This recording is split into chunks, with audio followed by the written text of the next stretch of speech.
Disclaimer: the information and education material contained herein is meant to promote the general understanding and dialogue of GAN's processing. Such information is not meant or intended to serve as a substitute for a healthcare professional's clinical training, experience, or judgment. For patients and individuals, such information is not to be a substitute for professional medical, therapeutic, or healthcare advice or counseling. For medical issues or concerns, including decisions about medications and other treatments, readers, viewers, listeners should always consult their physician or, in serious cases, seek immediate assistance from emergency personnel. Prescription information, procedures, and use of medical devices information should be undertaken only by properly trained and certified medical personnel. We specifically disclaim any warranties, express or implied, including implied warranties of merchantability or fitness for a particular purpose. Such information is provided, as is, and is believed to be accurate at the time of its publishing, but it is the viewer's job to evaluate the accuracy of any information found in this presentation. Every case presented is of their own experience, applied by themselves for themselves, and it applies to their case only. Every person experiencing health problems should seek professional medical advice and consult their course of treatment with a doctor. The processes of plasma balancing described herein are a natural process which supports the body but does not replace medical advice or therapies one is already subject to.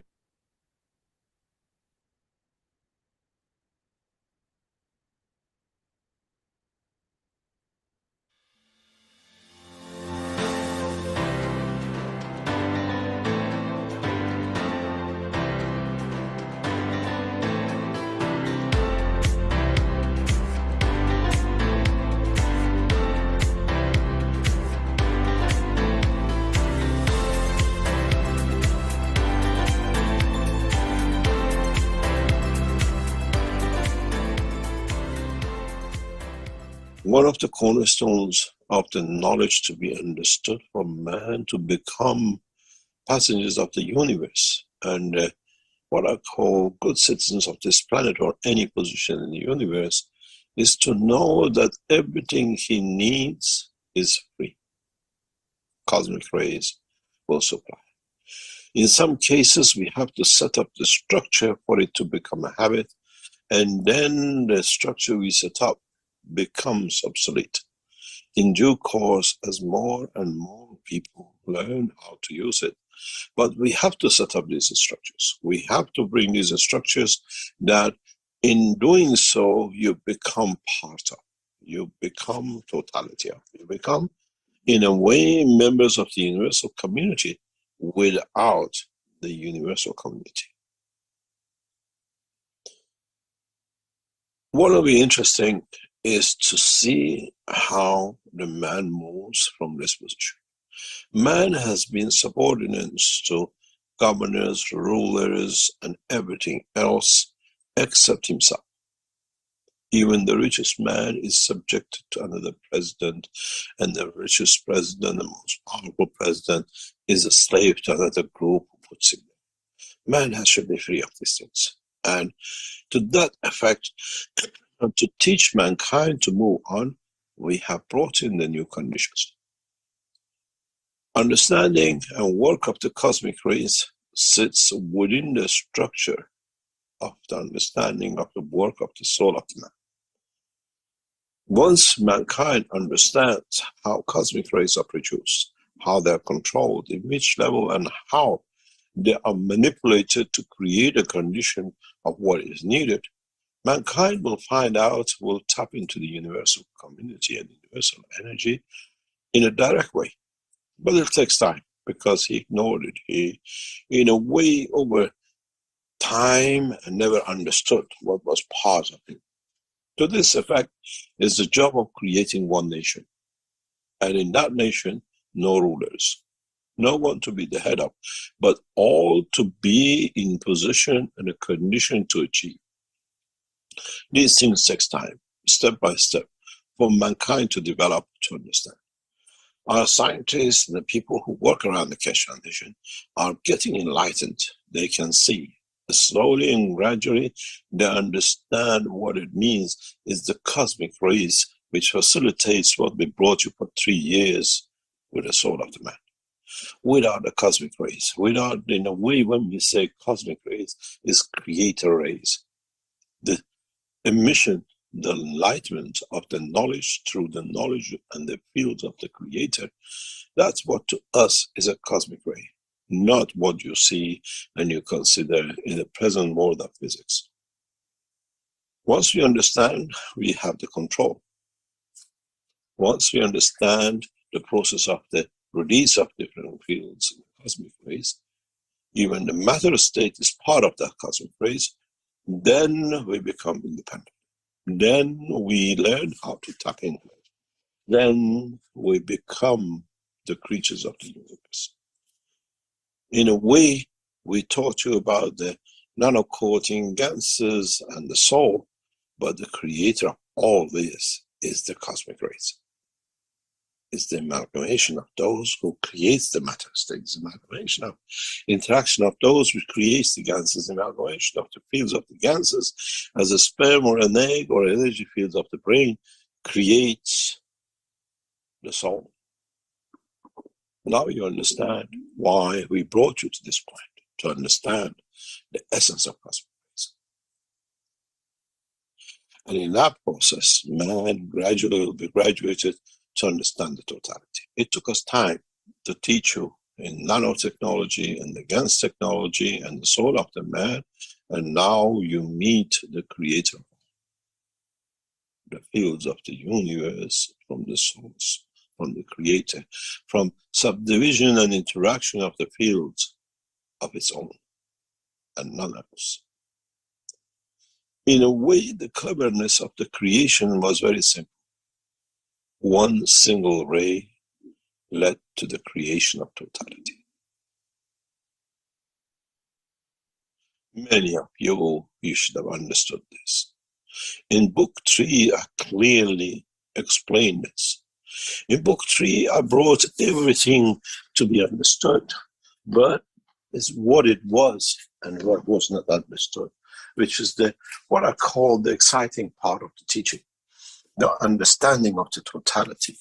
We all come from one way. We all come from the essence of the creation of the creator and nothing else.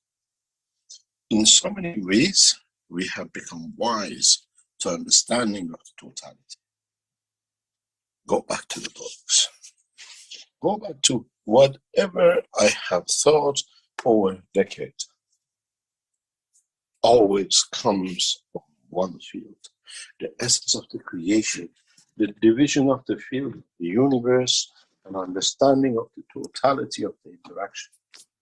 When you look into the book number 1, when you look into the depths of the understanding of the knowledge and technology, what do you see? All comes from one place. It begins from one and ends in one. And how it actually appears to be is the essence of the creation and the totality of what I call the work of the creator. When you look into the rays of the sun, when you look into the rays of the soul of the man, when you look in the dimension of understanding of the totality, it all comes from one ray. But in interacting with itself, in absorbing and releasing from its essence, leads to the creation of the rest. So, in fact, the creation and the creator is one. Look at the way I have drawn the shapes of the plasma over decades. It's one line circling around itself. No more. An interaction in circling around itself leads to the creation of interaction of, division of, and creation of. Depends on which level it interacts. Depends on what level it comes to meet its destiny and in a way understand its totality. Mankind needs to understand this, and once he understands that it all comes from one, mankind will see the totality of the knowledge. In a way, mankind becomes wise to understand his own creation, and then we come to one point. If the soul of the man is the creator of the man, so where the fields of the rays of the creation came. In so many ways, the interaction is at every level. And what did different strengths created that led in one point or another to one creation or the other. So the life exists in all dimensions. The life exists out of interaction of every point. So life as an intelligence, as a man of the universe, is in every point of the creation. Sometimes in the field of the universe, in traveling the span of the universe, they extract, and they meet, and leads to the creation of what we call a new life, a new understanding. Carrying both of the lower and a higher order. And that point becomes a unique creation that itself by itself becomes a connection between all dimensions. And in reality, part of the life of the man, what we see as a man, sits in this point. We carry both the dimension of the matter state and a higher order, the soul of the man. And that creates a condition of the field of the universe to work within the physicality of the man, which the man calls the spirit, where the essence of, where the creation of the center of it is the soul of the man. Now you understand why we have to teach you about cosmic rays, and why the reason for it is your soul is connected, is created out, and it will take you, if you understand it, to every position in the universe, in how you interact, even to the creator. Now you understand the essence of creation. Many times you ask, how do we? What is God? How was it created? And what is the essence of his creation? In fact, we are all connected, all of us, in every shape or form, every creation in the universe, connected on the one shoestring of the fields of the Creator, in every essence of creation. Now you understand, as I repeat again, why we taught you about the nanotechnology, the GANS technology, and 2 or 3 years about the soul, where every one condition leads to the creation of the other, but it made you to understand the creation of your own soul. And then it comes to the biggest question for man to understand. Do we need the physical body to create that soul? Do we need the egg and the sperm, which man has confined his knowledge to it for past millions of years?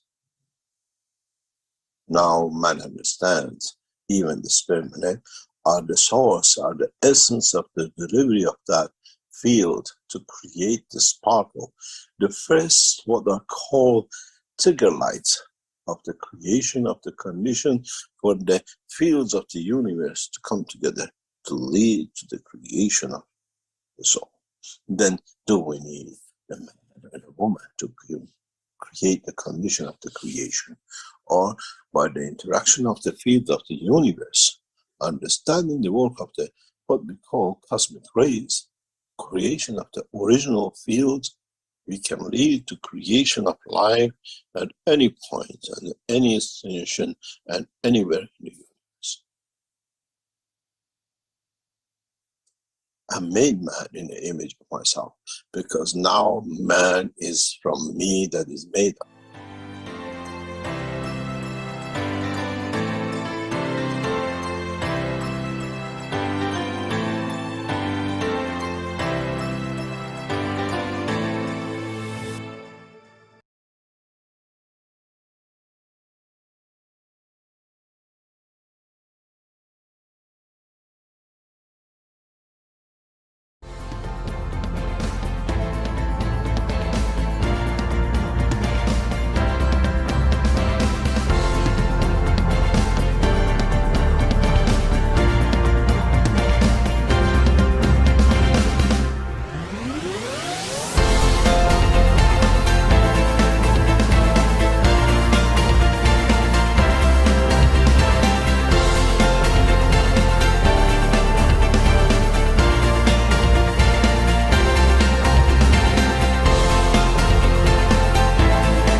Hello, everyone, and welcome to the 517th Knowledge Seekers Workshop here on Thursday, December 21st, 2023.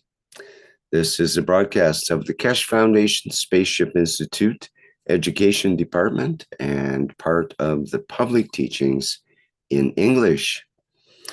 My name is Rick Kremen. Now I'll be host once again in this weekly series of wonderful workshops from the Keshe Foundation, and always with Mr. Keshe present and delivering the knowledge and latest information from the Keshe Foundation. So, Mr. Keshe, are you ready to begin yet another Knowledge Seekers Workshop here with us? Yes, thank you very much. Good morning, good day to you, as usual, wherever and whenever you listen to this series of Knowledge Seekers of the Keshe Foundation Spaceship Institute. We welcome you back. And we hope you had a nice, turbulent, exciting week since the last session. And I hope some of you managed to reach what I call emotional conditions that you could not explain, or some of you, as you wrote, you felt things which was not usual. And some of you could manage to repeat what you wanted to do done before. This is part of the work of the Keshe Foundation from now on. We are preparing you as knowledge seekers and those who become as part of permanent, what I call fixture and fitting, to join, to become part of the, what we call travelers of the universe in different way, in different dimensions.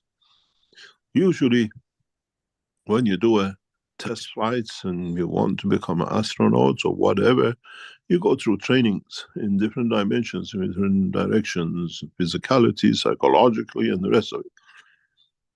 Fortunately, for traveling with the energy of the universe, there is no psychological test, there is no deep holes, and you can jump in it and do all sorts of physical credibility if you are credible to use your physical body. The training for man to become passenger of the universe is exactly as it's done, and it'll be done. And in time to come, it'll be taught the same way. And as we saw, we started the first steps of it some 1.5 years ago, gradually. Last week was 300 odd of you together, that you can see mass travel is possible. And then it was interesting to see how some of you reacted during the process. We kept a full track of exactly how it is when you, as a lot collectively for a few minutes, took to the skies of the universe. And it is interesting how this training will carry on, and how we, what we call, endeavor to train you as a whole, as the passengers of the universe, step by step. Some of you will join us again in other sessions, which is a continuous development, expansion, and understanding, till one day you do it and says, oh, I've done it, but I think it was a mistake. I don't think it really happened to me. But in fact, you have taken that step, and then you can repeat it, and then it carries on. To this effect, as we said before, we will start introducing from the 2024 new series of what we call Passenger of Universe, for you to learn to become, to be able to transmute. Those of you who are interested in transportation, we're still working with the governments and the rest to bring it, make it possible to be able for you physically to go. Those of you who take the other direction of the energy transportation, we call transportation, you're getting gradually prepared. It was interesting to see how many of you were there testing it and trying it and just wanted to be part of it. The transmutation of the soul of the man is the essence of the creation of the Creator. Maybe for the first time, I can explain something to you that brings a shock to you and maybe enlightens you. If you listen to the intro, it said, I am the beginning, I am the end. It said that we manifest ourselves from interaction of the fields in one given time, position, and space. But stand still and think for 1 second. Does not matter what you do in the dimension of physicality, how you look, how criminal you are, how good you are. That's your physical manifestation. Looking at the dimension of the soul of the man,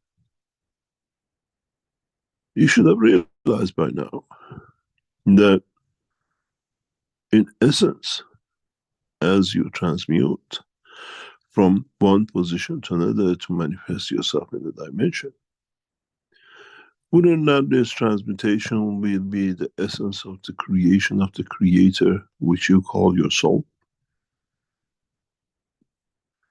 Transmuted from him, and from him in the interaction of the fields of the universe at given time and position becomes your soul and manifests itself as the soul of the man. Is there any difference? Or is it just limitation of your own understanding that you are the manifestation and dimension of the soul of the creator itself?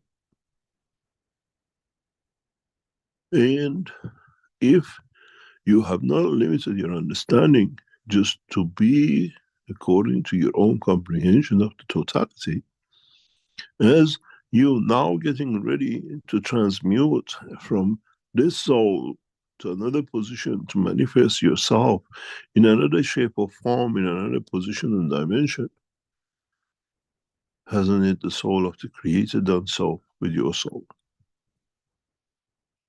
Now you understand.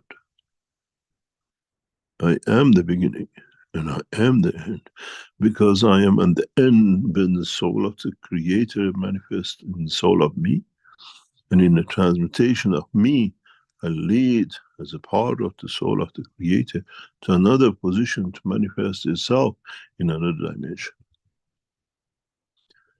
Now you understand. If you were looking for transmutation from this position, this dimension of physicality, to another position on the end of the physical life of the man you call death, and now that you learn to transmute at the point of the will, hasn't the creator had the will to manifest itself in another position, which has become the soul of the man, you? How can you let him down in your dimension of physicality? As in essence is pure, as in essence is the mature and in totality. And now we can understand, if he's so beautiful, if he's so just and correct, how much that soul suffers with the conduct of the physicality of the man, and he sees it's not him. And then you understand what the loving is, even having the power within it to change the dimension of the man in the physical dimension, and even the soul of physicality of the man endures all the pain and the suffering. For that child of physicality, for that soul of physicality of the man to mature. Then you understand there is no end, and there is no beginning, because the beginning is the end and the end is the beginning. The soul of the creator manifests itself as the soul of the man, you. And then you, in the interaction of the physicality of it, create the manifestation of your own physical dimension. In a way, as I explained to the children about the soul of the man and the creator, it's very much like a big dough. You make a big dough and you take bits of it and you shape it and you put it on the tray to see what will spring up when it puts in the oven. Not all the cakes will look the same when they put through the same oven. One crinkles to the right and one burns on the edge and one gets bigger and one is more fluffy. And this is what you are. You are that bits of dough which is taken from the bigger dough and then put in the condition of the what we call the earth, the existence, the time, the presence, everything else, and you manifest brown, black, blue eyes and the rest. But in essence, you're all from the same dough.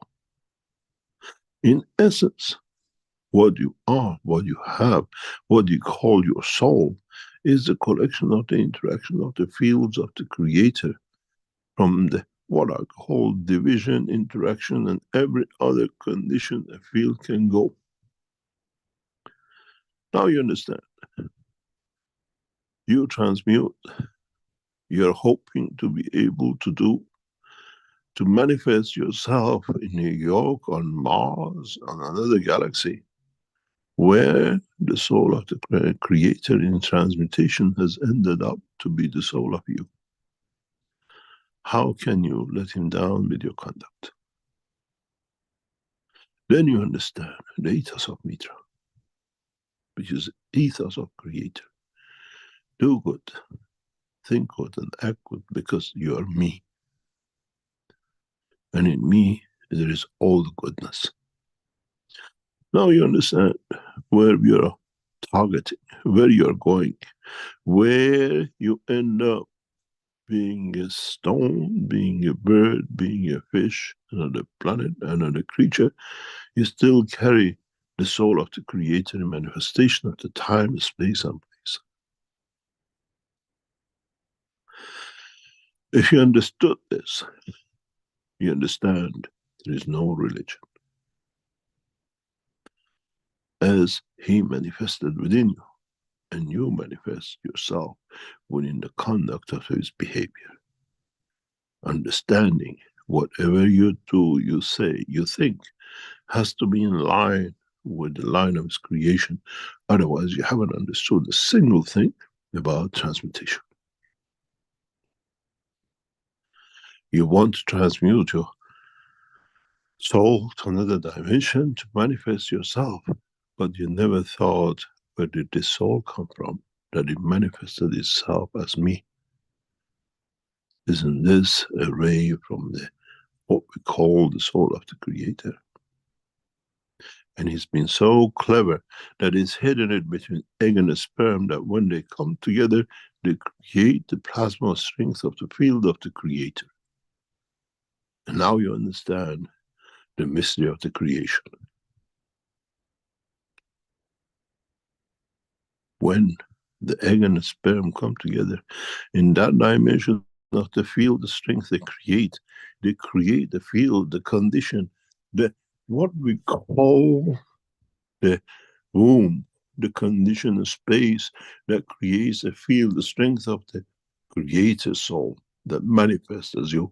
And then the interaction with the other fields makes the physicality of you.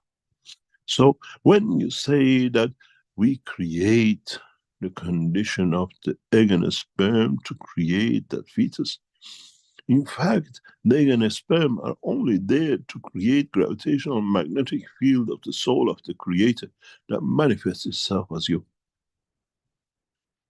Haven't you done this before yourselves as a knowledge seekers for past decades?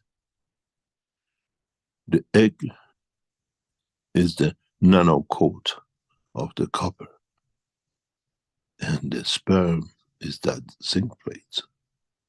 And in that position and condition, you know, does not matter how you distance it, how you change the salinity, how much water you put in it, at the end you end up with CO2. Different strength, different plasmas, and you pile it up, billions of them. Replication of the field strength of the CO2, the carbon. Now you understand. You call it nano-coated plate and a zinc plate. Nano-coated of the zinc and the zinc, sperm or an egg or whatever. You create that condition magnetic field, the strength of the Creator that manifests itself as you. This is the gift of Mitra. Tonight, this is a birthday. And maybe now you understand how you as a soul have been created as a gift of His love, as a gift of His dimension of existence. How can you do wrong? How can you let your master down in the conduct and behavior? In a way, now you understand when he says, I'm the beginning and I'm the end. The egg and the sperm create that end for it to manifest itself and nothing else. The shape of the physicality of the man is the interaction of that field with its environment, with its dimension, with its characteristics. And even men have not understood how it's born, how that soul in the environment of the dimension of the womb of the mother is drinking and needs no long. And once you change its environment, it needs long to breathe and food to eat. Then what is the next womb for the soul of the man? In the dimension of transmutation, at the point of death when it's freed, when it bones into another dimension. Now you understand the secret of creation. Now you understand who you are and what you are. And is there any need for fallacies of ayatollahs and the priests and rabbis and the rest of the crooked behavior of the man in the dimension of stealing from the soul of the Creator? Next time when you go to the mosque, next time when you go to church and to synagogue, stand there and see if you're any lower than the man who created you. And does he need a place of worship, or you worship him within you? Then you understand the end of the religions, as you have to become to mature that you are the essence of his creation, and the correct conduct of the man does not need buildings and spaces. And as I said to the religious leader at the university, what does your man do in space when he's rotating and evolving and revolving? Which Mecca does he bend and bang his head against it on the floor? Except that he has to come to understand the truth that within him is the Creator. The soul of the Creator is the soul of the man. Then, if you understand this, you understand how you transmute when you arrive at the point of the destination of the next field, the strength of your soul. Be it your wish to be in New York, or be it the dimension of the field, the strength of the soul at the point of death, that you appear in another universe, another universe, in the center of another seed, and the rest. Now you understand the gift of the creation. Now you understand what all these teachings has been about. And now you understand that in the course of the time, in the next few months and years, we keep on strengthening for you to understand yourself, to understand the power within you, to understand that you do not need no prophet, and you do not need no messengers. But in the process of teaching, you need teachers. That they teach you the correct conduct, but they do not take place of the Creator.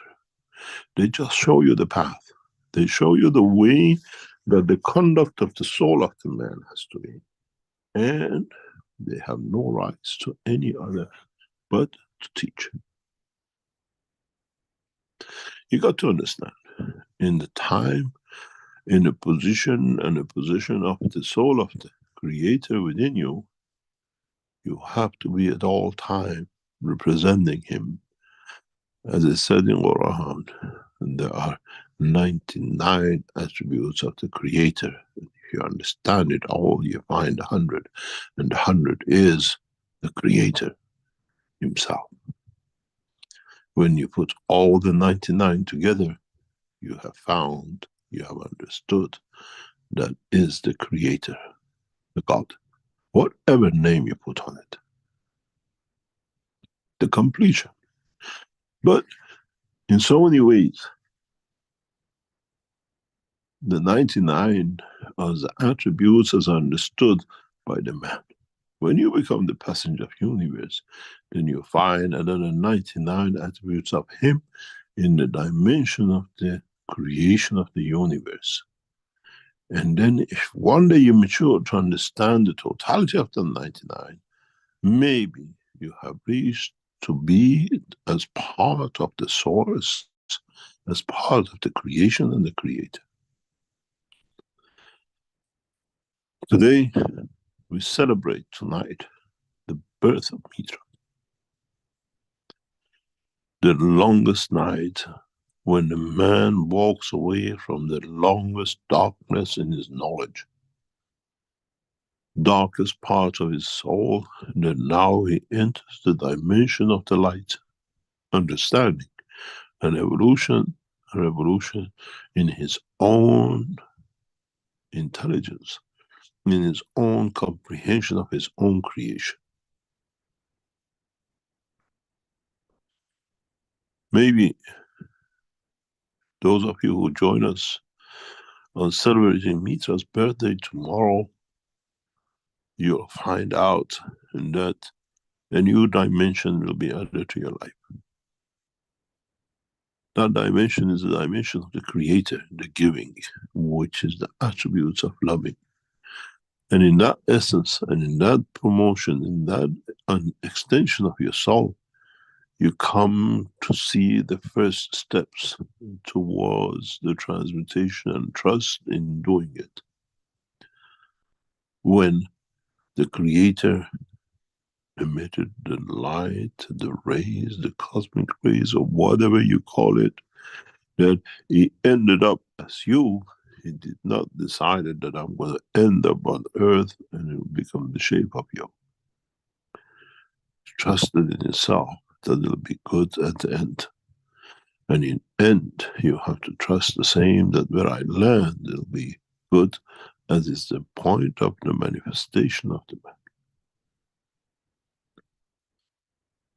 In so many ways, today's teaching on the eve of the birth of Mitra is the point, as I always promised, will bring the change for man. Those of you who join us tomorrow, and you are pure enough to understand the totality of the creation in the womb of the Creator, created dimensions, you will come to understand, you feel his love, you feel by giving, you reach him, the dimension of your soul. In a way, those of you who give with purity will touch his love, and you feel it. If you reach that point of sincerity to understand the totality.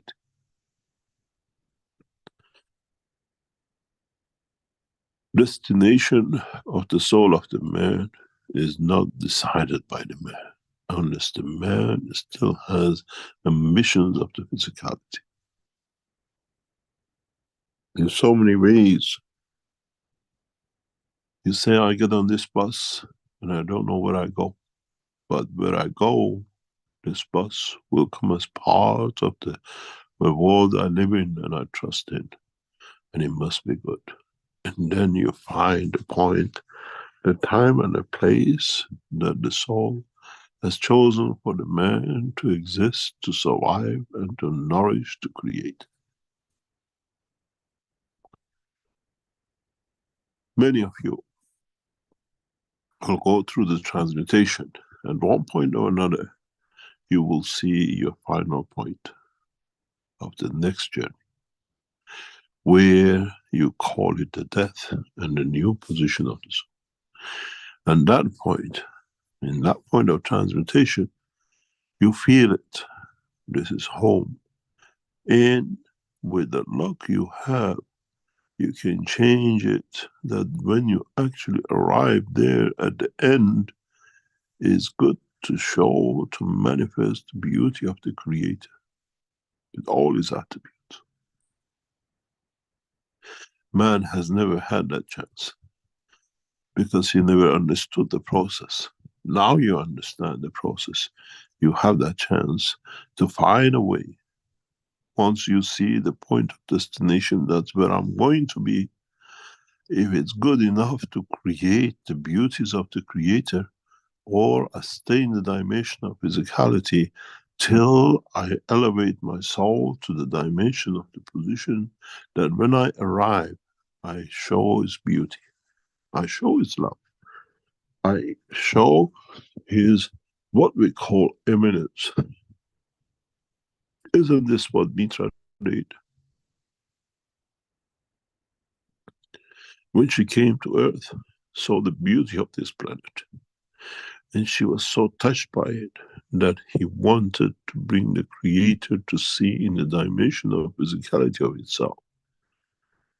And in one way or another, ended up as creature of this planet. For it to feel it, he had to manifest himself in the dimension of physicality, to see the beauty, to feel the beauty of the physicality, the dimension that Mitra fell in love with.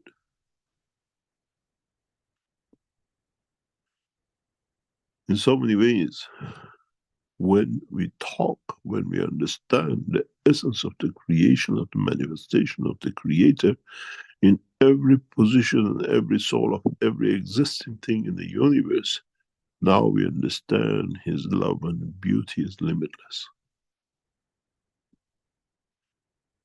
His devotion to what He creates does not distinguish between black, white, man, Martian, stone and flower, that every one of them is beautiful and is in essence pure.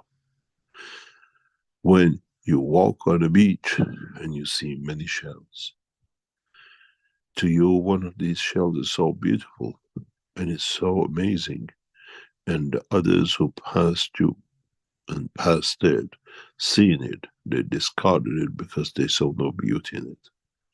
Where the Creator saw the beauty in that shell and called it mankind, and nourished it and fed from his soul to bring it to the point of maturity, because for him to show the love of him to Mitra was more important than anything else. Now you understand. Now you comprehend that what is the reason of the creation and where you come from and who you are, and you find out you are not an orphan. You've always been the king. You've always been chosen. You've always been there in the essence of the soul of the Creator. It's you who have let yourself down. It's who has put his hand in all the wrongdoing because you've never been told. And the only way you could correct yourself was the punishment of physicality, but the abuses of the physicality of the man in the name of religions. In a way, we all suffer in the body of the man because we allowed it to be abused by the abusers. We are, as I said once to a doctor, we all fibromyalgic. We all have a fibromyalgia by the hand of the priest, the rabbis, and the ayatollahs, and every other ruler in the name of the king and the president and the rest. As we collectively absorb the sins and the abuses of us. Now is for man to understand his own limitation, that there is none except what he puts on himself. Maybe one day, maybe in totality, one day, as a collective soul of the Creator, we become the Creator, and in that dimension, we understand to elevate all the souls which are at the strength field of His Maybe one day, when the egg and the sperm come together, they create only one soul. That will be totality of the soul of the creator itself, that in its existence will come to divide and create another universe, another dimension, and maybe in so many ways, a new race of creator. But man for now has to understand his, or what we call truth about himself. You studied the interaction of the egg and the sperm in the womb of the mother. You studied the creation of, feel the strength of the carbon that led to creation, interaction with the field of it to manifest itself as CO2. Now you understand that every egg and a sperm coming together, they create a field, the strength of the soul of the creator, that a rays of it will be embedded in it. And now you understand how you are connected to your creator. And if you understood this, you understand the word in Quran. It says, Assalamu alaikum wa rahmatullahi wa barakatuh, which means we gave every beauty and the kindness and love of the God into it. And this is the beginning and the end. It's for you to understand that it comes from his kindness and his giving, and man has been blind. Today, for the first time, you might understand for the first time that the soul of the creator, how it has come to be embedded in you and your soul. As the egg and the sperm have the field, the strength to gather all the field, the strength of the creator within it, and nothing else. You're baffled by how genetically you modify the DNA, but you never understood. It does not matter what you modify. In essence, those eggs and the sperms have created a field, the strength of the manifestation, transmutation of the soul of the creator, and that point and a place in the womb of the mother, that he had his interaction with his environment has created you. Now we have unraveled the most deepest secret of creation for man. What you understand from this is for you to mature yourself. Otherwise, you still will be blind to the truth of the creation and the creator.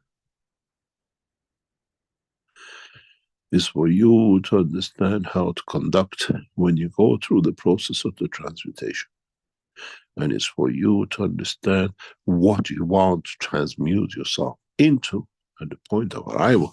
Or you still stay in the interaction of the fields of the environment and of the soul to lead to creation of other dimensions of lives.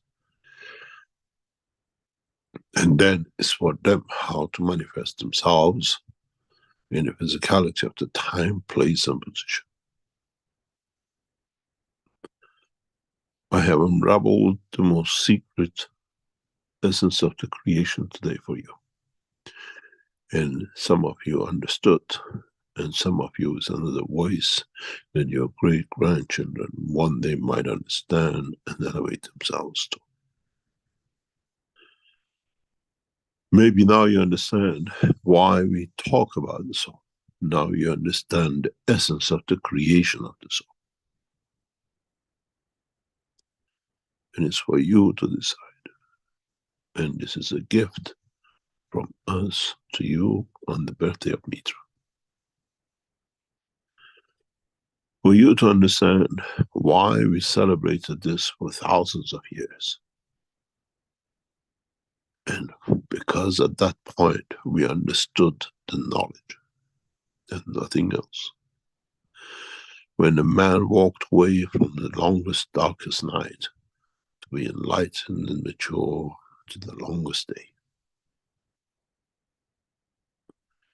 And the celebration of Mitra is the celebration of man in his soul, in essence of understanding the totality, and not just physical dimension of the light and the rotation of the earth around the sun. We go for a break and we come back. And I hope you learn your biggest lesson in past 10 years being with us.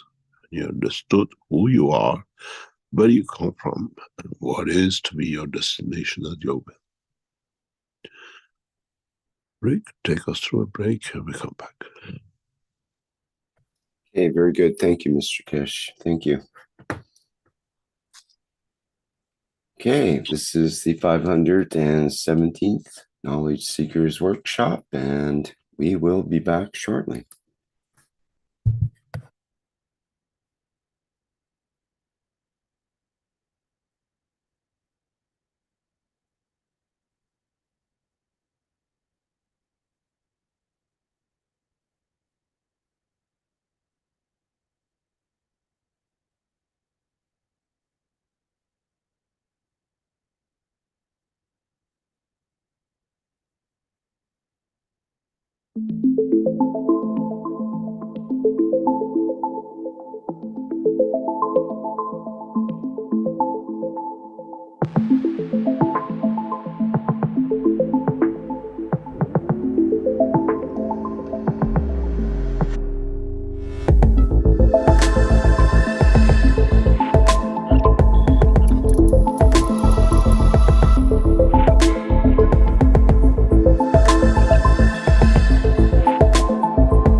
The revolutionary new Flight Enhancement Spaceship unit is due to be launched in June 2022, and in the same year is expected to fly passengers into space, to the moon and beyond for a day or even several days at a time.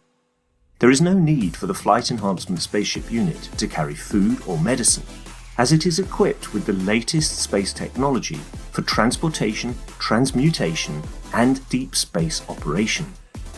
This extraordinary breakthrough technology ushers in a new era of travel without the need of fuel, food, or medicine, even during the longest excursions into deep space. Each spaceship unit has a 4-passenger capacity for long or short duration flights and has the capability to travel between cities on Earth in a matter of seconds to minutes, depending on the distance and speed. This ability to traverse massive distance in such incredibly short time is not just a breakthrough for human transport, it also completely revolutionizes the transportation of goods and cargo and will rapidly overcome the need for one of our most polluting practices, namely marine shipping, as it finally breaks us free not only from the combustion of heavy diesel, but from the combustion of any fuel for propulsion in the future. The Flight Enhancement Spaceship Unit, a new paradigm in space travel, space medicine, and space technology.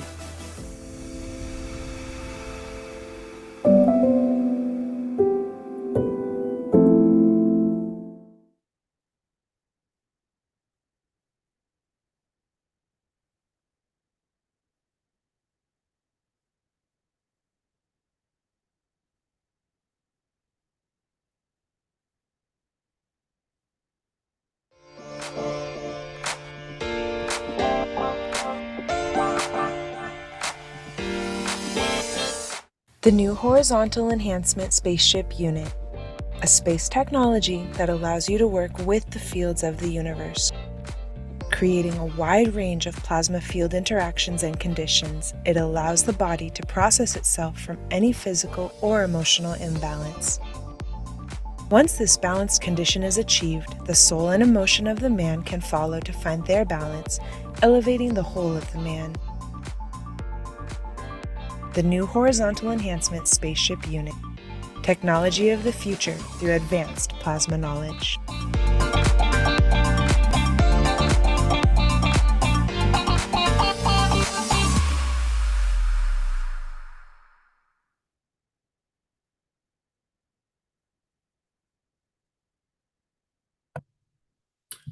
Okay, back again here at the 517th Knowledge Seekers Workshop. And because it's the second half, generally we have the opportunity to ask Mr. Keshe questions.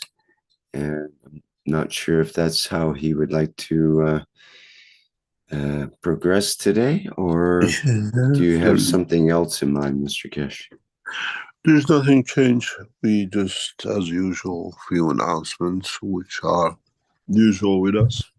A lot of you join us tomorrow in the celebration of birth of Mitra in a way to love. And loving is giving. And there's a reason for this, that in trying to learn how to give, you learn how to start the process of transmutation. As you let part of you to become or be given to another position, that in a way is the first phase of what we call loving, becoming part of the process of the transmutation of loving to give. That in essence it becomes another seed for another soul, or adds to another soul. This session tomorrow will be amazing for those of you who go through the process, and it'll change many of your lives if you're touched by it. If you don't feel it or don't feel the totality, then it's maybe time to mature to another level, that one day you reach to that point. But it'll change those of you who touch, you will touch the love of the Creator and Mitra. You understand what it means truly to be loved, to be in love, and to give from. It's one of the few sessions I'm looking forward to see how and what we see, how and how things will take shape, and how we shall see the totality. At the same time, to follow with this process, that we start making people to ready as knowledge seekers for the process of transmutation. Keshe Foundation has announced in the past day or two the setting up of the 6th session, 3rd Friday of every month till June, of what we call whole day transmutation sessions. Which means we start on about 9-10 o'clock every Friday, 3rd week of the month. And it lasts maybe 6 hours, 8 hours, 10 hours, but it'll take a whole day of you. And you learn the process of the phase of what we call the loving and the extension of, to start becoming the transmuted and to be able to transmute. Somewhere around March, April, we bring in the work of the satellites, and we train you to be ready to be in that position and time and place. There are those who joined us with the travelers. They join in this part from beginning of next year. So whatever we set up in the past now start coming in. Once the soul learn how to transmute, those of you who became satellite, you become those posts. It's very much, I want to go from here to New York. Those who are satellites, you make sure through your soul, you will understand it very clearly, that the soul travel with the purity of purity. In a way, you become the filter, you become the direction and position of the direction of the soul. You will feel this. Many of you as satellites will find out you'll come under a lot of freedom of the soul. You will feel the change in you. And as more and more souls transmute in the direction of understanding, you become part of that process. Then we'll see, in the time when the knowledge seekers start the transmutation in the universal dimension, the work and the conduct of the soul of those who became satellites and universal councils will come into operation. We expect this sometimes by the end of the year, as more and more mature. It was very interesting to see that on the last Friday session, how many of you gathered to be there to do. And some of you wanted to be in, just doesn't matter what it was, just to be part of. So the process of the transmutation, in essence, training for you to become the passengers of the universe, will start in January. We accept very few limited people for this because you lot tend to make a lot of noise and make it impossible for us to control. So if you come in, please try even tomorrow to keep your noise down. Try to, that we don't need to switch you off. We had to do this to a lot of people last week, and it's not nice because you interrupt, and you sometimes the noises are so much that are literally disturbed. We see it on our graphs. Everybody has to start from zero because they have to come back to the dimension of physicality and start again. And sometimes it takes a long time for those of you who shout at each other or whatever you do, you leave your microphone, you know it's open, to bring everybody to zero. Thou shall not steal. You're stealing from the time. From now on, when you join in, please make sure you don't fall asleep, because we get a lot of snorers, and then we see we affect the soul. There's a reason sometimes some of you as knowledge seekers, you are very quiet, but I switch you off, I mute you, or during the process I open your microphone, because we are aware of you as a soul and what your soul will add to us. Or it needs elevation, it needs gathering, it needs bringing in. The reason I switch, or we switch those of you who make noise off, in a way at that point you're receiving more to get back into normality of the condition of the rest as a group. So everything is not disadvantage, but it's advantages on its own, but sometimes you disturb even on the mute condition. So please, for tomorrow's session, for love of Mitra, in the presence of Mitra, be very quiet. We will have the presence of the soul of the daughter of Mitra with us tomorrow for sure. You will feel it when she'll touch you. And many of you will mature at that point. And in time, I will explain to you the process and the system and the way it does. In a way, is a guiding light for your soul to be enlightened. At the same time, we carry on with expansion 2024 to at least to bring a large number of you knowledge seekers to be able to transmute, to learn the art of flying with the soul. And sometimes in the first session, or what called by somewhere in February, March, we try to put you through transmutation, especially the couple which are there for transmutation to the moon. And many of you write to me, we would like to be one of those who gets transmuted to China. You have to register for it. It's there as part of the World Universal Transmutation. We cannot just promote you there. We're still working on these bases, and we will carry on with this process. On my return to China, we're trying to organize the final phase and the final steps for this process. And in the process of what we call finalizing the completion of the work with China, we see how things will develop and how we will bring all under one cover of one nation and develop it further. You got to understand, my job is not to tell you how to do it. I'm not a prophet. I'm a teacher. And my work is, when you make a mistake, just to show you how to rub the word you've written wrong, or the letter in the word which is misspelled, for you to understand the correct spelling and the work of your soul.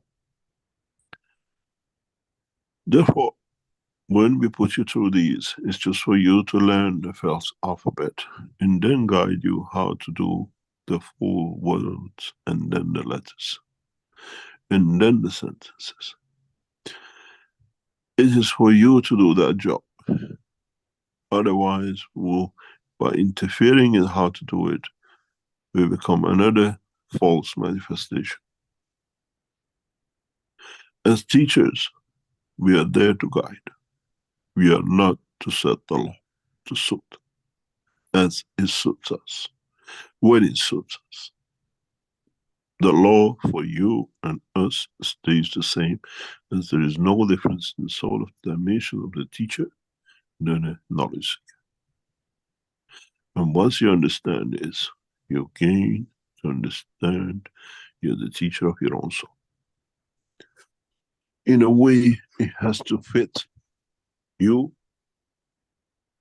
and you only, and no others. And it's for you to understand the totality and not to be as part of just to suit the time and the place. It has to become a way of living, a way of loving, and a way of being there to be loved, to be able to receive, to give love.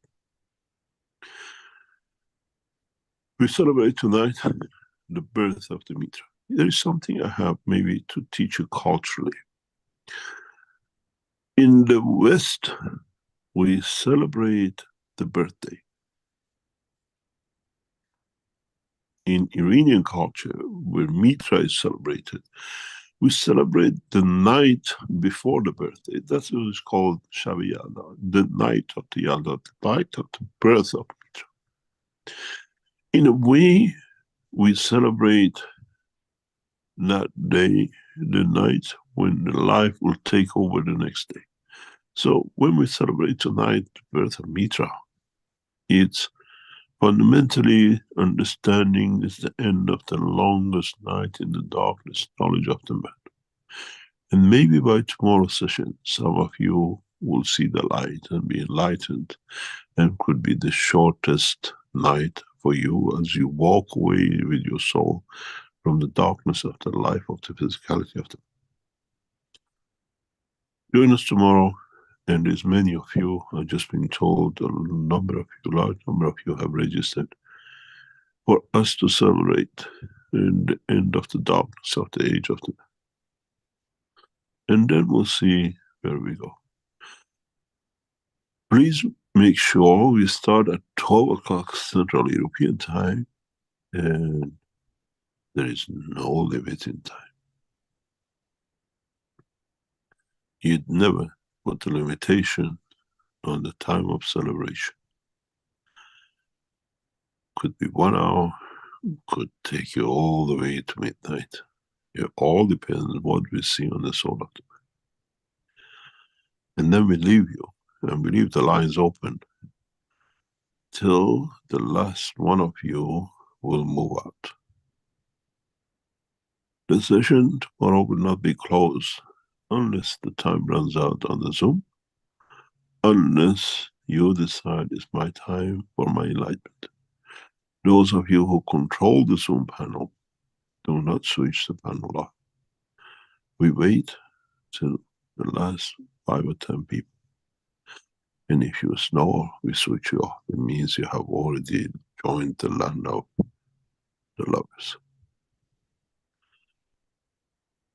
If there are any questions, try to answer. And if, as usual, Rick thinks there are some questions that from last week, we try to answer. Okay, thank you, Mr. Keshe. You were talking about the longest night of the year, which is true for the Northern Hemisphere, but I'd like to tie in with Doug's question here in the Q&A, because Doug is from down under, from the Southern Hemisphere. He says we today, count on the Northern Hemisphere. We don't count the people from the Southern Hemisphere. well, this is what probably why Doug has a question that's rather important to him. Most of us live in the northern part. We don't have much to do with the Southerners. So what happens in the Southern Hemisphere, which, as Doug says, today is the longest day for them? This is a mythical dimension. It's not in dimension of reality. The darkness and the long and the shortness is just for the earth. And there is no such a thing for the, what you call, dimension of life in the universe.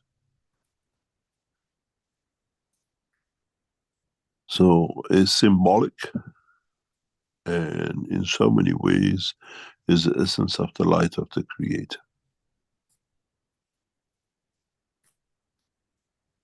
So it doesn't matter if you're a North Pole, South Pole, you're on Mars or the Moon.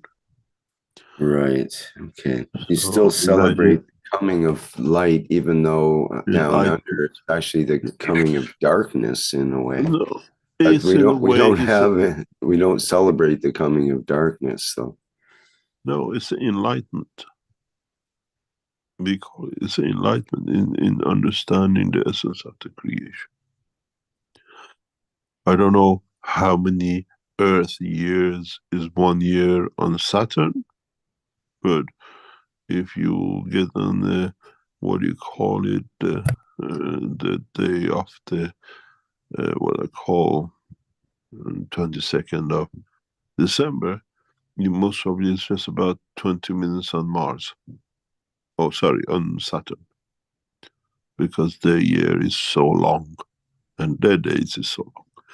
So we don't have, we call it one rotation cycle, but again, it's what I call, you call it the light and the dark, we call it the enlightenment. When you walk away from darkness, ignoring your own existence. It's, I said this once in one of the teachings, if I remember correctly, in Holland years. It's like a baby born, and suddenly for the first time you discover you got a toe, something sticks at the end of something, and you put it in your mouth. But that toe has always been there from the day you were born. It's the same with enlightenment. You suddenly find out, ooh, this is there, and I'm aware of it now. What I'm going to do with it in the future, I do not know, but this is called a foot and a toe, they call it, and then one day I might walk on it. And I may become a world champion running with it. And it's that point when you discover, you get enlightened of the existence of it. And that's the same with a man. When you get enlightened, you don't get enlightened with everything in one go. You just discover, ooh, this was stuck to me, I didn't know it's called a toe. And then you discover the foot. And then what you do with it in the future, you kick it, you play football with it, or you kick it and you kill a man with it. One becomes the most beautiful game, and one becomes the end of a life of a game. So this is the enlightenment, not by the day and night and whatever, but it's symbolic and it stands for that. And you have to come, you have to understand the essence of the culture to understand it. To you is birth of Mitra. To me is a lot more because it's part of how I brought up. And maybe one day you understand and you do the same. Tonight we celebrate with a candle, with fruits, with dry fruits, with all what the Creator gave us to so high. And we sit down and grandmas and grandpas tell us stories, and it's a wonderful time. And the rest of the world passes by us in the night. But even that we celebrate is for the light of Mitra, the essence of the creation, and the love of the Creator. If you, in a few days, you celebrate the birth of Mitra as the birth of Christ, but in fact is the birth of Mitra. They moved a few days not to fall on it that they could have a separate things. And if you think of it, is added by 3 days, 3 gifts of coming from the kings of Persia. The birth of Mitra on 22nd, as you call it, the three attributes of the creation: do good, act good, and live good, which makes it 25. And this is how they managed to make 25 when even Mitra is created, understood the love of the Creator with the conduct of physicality of the man, which gave birth to the physical dimension of the Christ. Now you even understand where 25 of December comes from. Maturity of the Christians to the enlightenment of Mitra, with the gifts of his existence. There is a lot of work done. Negotiations were done by those who wanted to be Christians and those who were Mitraisms, priests, that everything had to be the point of reference. But as Christianity took over, the Christians ignored and wrote off the birth of Mitra from the back of the calendar. But that is in essence what you have, the 25th. Tonight we celebrate the day of birth of Mitra, which is we call it Shabiad, the night of the birth of Mitra the next day. And then you have to act good, to think good, and do good, which makes the three attributes that matures the physicality of the man to the physicality of confirmation of the birth, which became the birth of the Christ.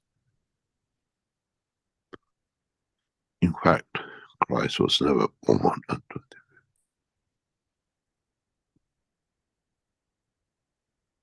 It's mythical, because they fitted both priests to come up with something.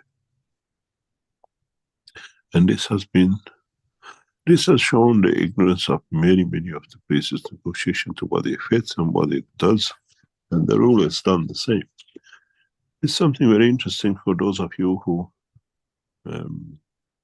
understand how some of the world leaders are so ignorant to a lot of things, but on the name of the religion, force their way. One day I'll tell you about Ayatollah Khomeini of Iran and the life of nuclear industry in Iran. And then you understand how it befits this, how ignorant this man was.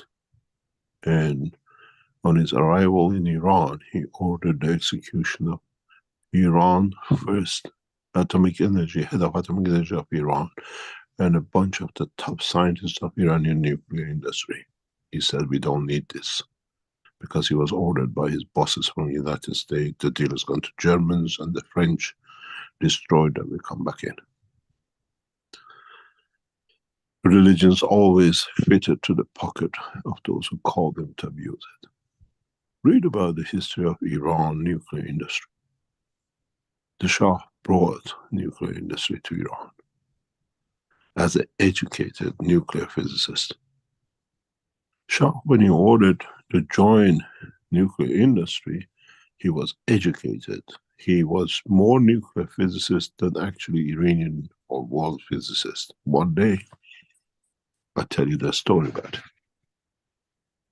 He studied in depth, and Eisenhower gave us the gift of third world nations to become nuclear. Peaceful way, we give you a small nuclear reactor. And Shah said yes. We became nuclear out of the gift of Eisenhower. And for him to run it, he got educated day and night for 6 months for one of the top Iranian nuclear physicists. When he understood it, he said, we go nuclear. He actually, like a student, worked at night to study how to answer the teacher the next day on the subjects of the nuclear. And he accepted the Iranian nuclear industry with well-educated Iranian nuclear physicists, and then he accepted it. And when Ayatollah Khomeini came to Iran, one of the first orders he gave was to execute the head of Iran Atomic Energy Authorities and major top scientists of Iran. He said, we don't need it, because he was ignorant to the knowledge, because he wasn't a religious leader. The cloth of the religion was the benefit of the bank accounts and the power. And it was the same during the Roman time. Now you understand why I in a way support Iranian nuclear industry, because the wise people brought it back. They understood it. They were real religious people, understood the power of the nuclear, supported by the Khamenei of today and others who actually been executed by it. So what you believe in religion as a day of Christmas is a made-up day to confirm the beauty of Mitra as a birthday and the three attributes of her from the Creator, which is do good, think good, and act good, which brings to 25. You celebrate the day of Christmas. Completion of physicality.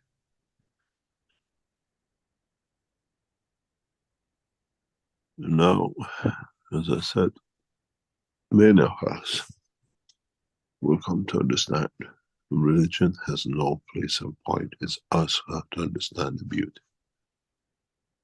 The concept behind what we call intelligence or enlightenment.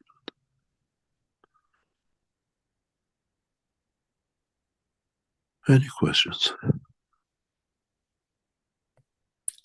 Okay, thank you. We do have a hand up here with Ali. If you'd like to go ahead there, Ali.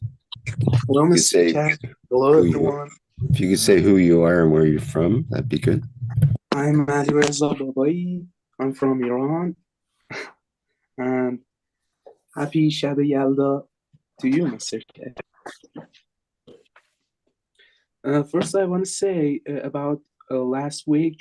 After the session, I went to donate my plasma of my blood, and I saw my plasma lighter and purer and more better than the other weeks. I went there, and it's so amazing. Can you explain what's happened? I wasn't there. You are witness to it. The point is, it's a point. Last week's session, we saw some problems.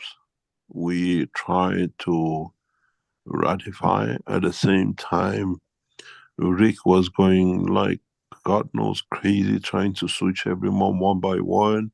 And some of you won't come on because you just wanted to be there, but you didn't wanted to participate. So it took an hour more or less to get you in, but it was good because we could see how those are in and who come in make difference in the what do you call it, in totality of the expansion of the souls. And at one point you all collapsed. Literally the system went to zero. Somebody made a huge noise and a lot of things, and then we saw the collapse and everything started back again. And in the same process, we added systems in the background, and we saw how we could, what I call, elevate your souls. We could see by adding one system how we suddenly changed all of you. Because even if one of you stays out of the frame, then the whole system goes to zero. Which means we had all you traveling together, you had all expansion of the soul. It's very, very clear when we work with these things. We don't estimate, we don't guess. We continuously monitor the process, we continuously watch what comes in, and we continuously monitor the expansion of the soul. And in that process, we have a lot of understanding what's going on to you lot. And we see some of you collapse. We see when we add one soul in, how the last one coming in bring a change. It's very interesting how things change by you lot, not by us, and how you interact with each other. Some of you maybe by now have received your first part of the communication bundles. The first batch of the first half was dispatched last week before we go on annual holidays. And we know 1 or 2 people have received it. You cannot use those with the teachings of tomorrow. They are not connected. They are no way connected. Those of you who have a Obiso head units, you cannot use it because your units are locked away. So those of you who use the head units tomorrow, you need, if you have 3 head units, it'll be fantastic. If you have 4, it'll be absolutely beautiful. If you have 1, you still will go through. Those of you who have 1 head unit, headphone, just put it on your head, no problem. Those of you who have 2 headphones, put 1 in your ear, 1 on the back of the skull, where the curvature of the what you call skull is, and 1 on the forehead, somewhere a little bit higher on the line with your headphones. And then you go through a totally different transmutation. Those of you who have 4 sets of headphones, some people do because you work with the wellness center, you put 1 in your ear, 1 pair, 1 pair in the center, and 1 pair on either side of the skull, which means over your head you have 3 units and 1 unit through your ear. Those of you who have this 4-set facility will go totally through a different experience than those who have 1.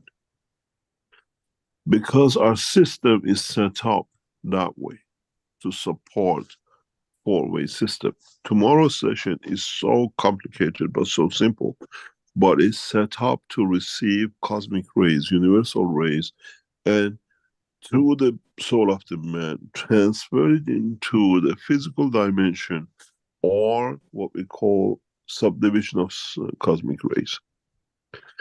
We never tell you what we do. It's a very simple process, and this time, due to accident or by course of the thing happening, we have an operator who has no knowledge of the system in a way.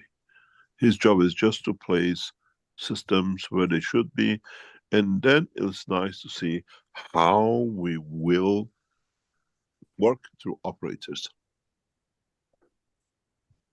This has happened in the what we call wellness centers as new doctors are taking over. They're learning, so there are new operators in the system. For the first time this week, you will go through this process. And those of you who come in with the 4 headphones, you will experience something absolutely amazing. The ones who are with the 2 headphones, you feel the expansion of soul in different way. Those of you with the just what we call different sets, you will have the different experience. You have to have a headphone to be able to be part of the session tomorrow. You can't go on a computer and just listen to it, because it's to do with the soul and its precise positioning. Then you will feel different, totally than last week. The experience of tomorrow will be added to in the 6 months, how for you to, with the flip of a finger, gradually to go into transmutation and come back. And then when it comes to March and that part, when we use the satellites, we ask you which part of the world you want to go to.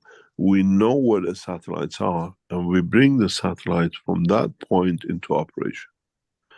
And it's very complicated, but gradually you understand. You have masks, now you have the soul of the man dimension. And those of you who've been saying, you actually join to be a satellite, you start going through that process. It doesn't touch your soul. You're just a positional transfer as your soul has agreed, because it was born to be there.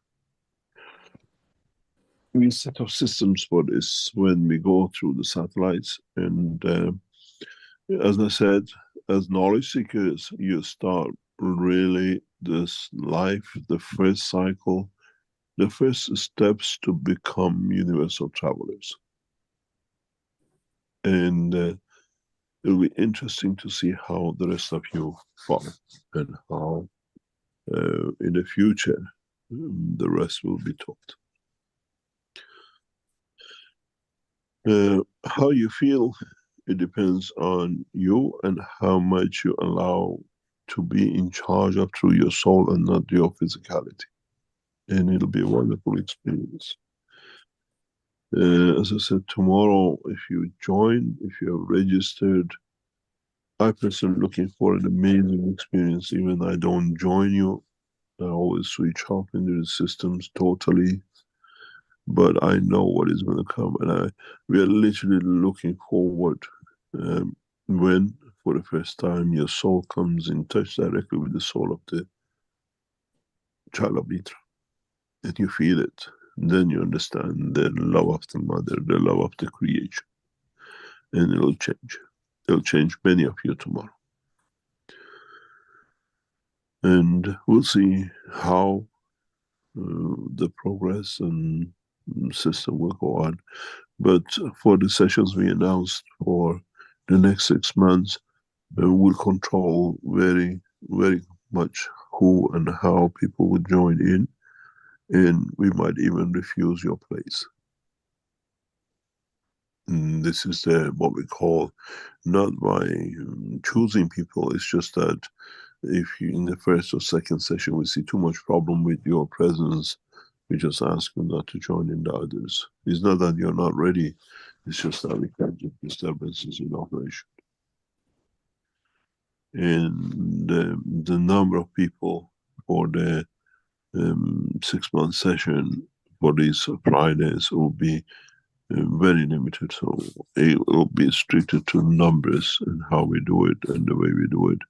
And it will be, you feel the first trainings, steps to start transmuting. We will split you somewhere into 2 groups and then 4 groups, and we allow you to transmute between each other. How you feel. You choose out of the group, I want to go to group, from group A to group B, and see how many of you transmute, and the others on the other side. And then we go individuals, how the other person in another group feels your presence, and what you do together, what you bring together in that position. Then this needs training.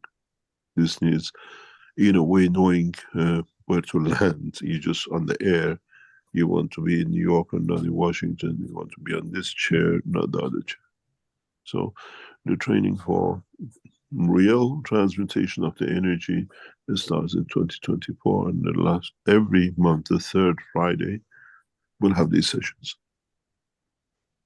Till gradually we'll go into the mass numbers, into thousands and hundreds, and then I'm sure it become governmental organization, set up control and the rest.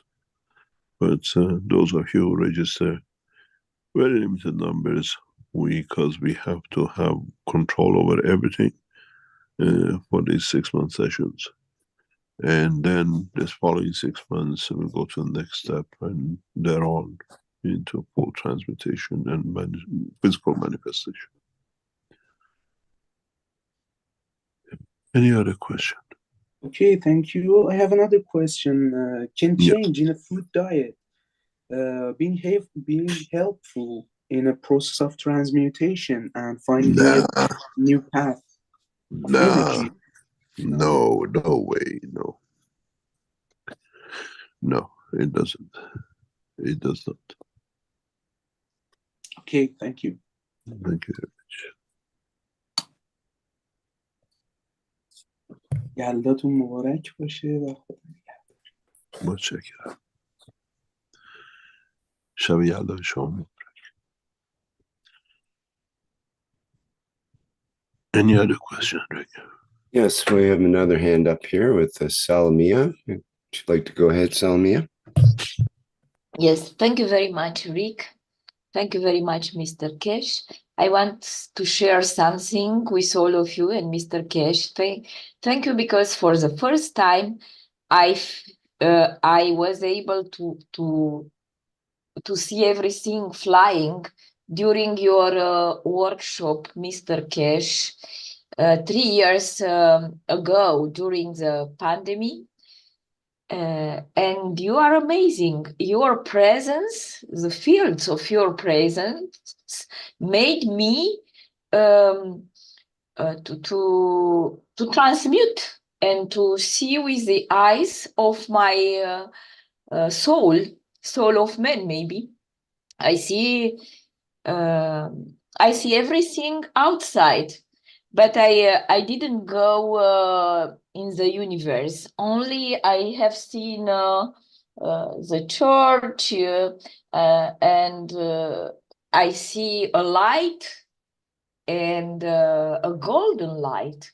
And I was thinking maybe it was my soul and the soul of Mitra which united together. So it's a good opportunity for all of us today to unify with the soul of Mother Mitra and to feel the totality, to become healthy, happy, to have the consciousness of unity of everything on this earth and of all our essence, because our soul is the reflection of Mitra.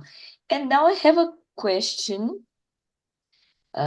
What desire we can put all of together tomorrow or even this night in order to manifest the peace on earth, taking into account Israeli, Palestinian, and Russian, Ukrainian conflicts, and to make a common wish with you, Mr. Keshe, and what we can do together as a group, and Keshe Foundation in China, in order to get this peace. For this peace we struggle, because Mother Mitra is peace, is pure love. Yeah. Thank you very much. The only way at the moment for human race we see peace is an end to what I call, not an end, but put it this way, amalgamation and dilution of the soul of those who think are privileged and call themselves Jews with the rest of the universal community. Because peace on earth will not take shape in full as long as these Bedouins calling themselves Jewish people find home or peace. The whole thing backed in the rules and regulations and the power of the Americans has brought this through the backing of the Jews and the Jewish community. And we will see an end towards when this what call misguided souls see themselves equal to the others. And as they have done so, they make us, the rest of us, accept this unjust condition. And it's not an end to the state of Israel. It is, as I said, we've taken the love of the Creator from this bloodline. And has been from the time Moses received the messages and that abuse has come. As I said once with the religious leaders, we got cheated by Moses. He showed to be the soul, but the soul of physicality took over the soul. And that mixture stays with the direction of physicality of the same, even though I'm half Jewish blood. It's not being a Muslim, it's not being Christian, it's not being whatever. It's just that if you look, these 4.5 million people killing like flies people, and the rest of the 8-point-something billion cannot even say a thing.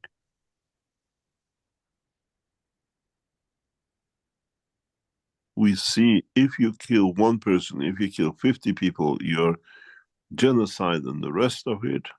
We have world leaders in prisons in Den Haag for killing less than a few handful of people, and we see they're killing in thousands, and 8 billion of us stay silent. And this is not just.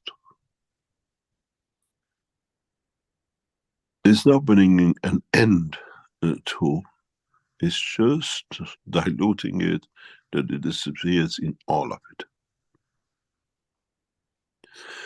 And they see it as a right.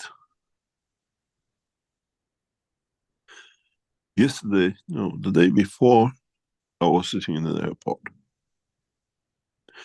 And 2 of these guys walked in with big curtains on their head, shouting and howling, reading Torah in the lounge. Nobody stopped them and told them, can you shut up? Everybody looked away. These are Jews, they do what they like. Disturbing hundreds of people. If 2 Muslims bring their mat and pray and say, look at them, where does the difference has come? I was with a person with me, and I said, I'm ashamed I carry this blood in me.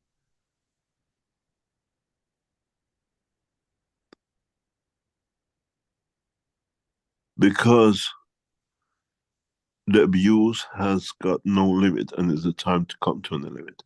You'll find out very soon after the end of the Gaza situation, a lot of things will change for Israel.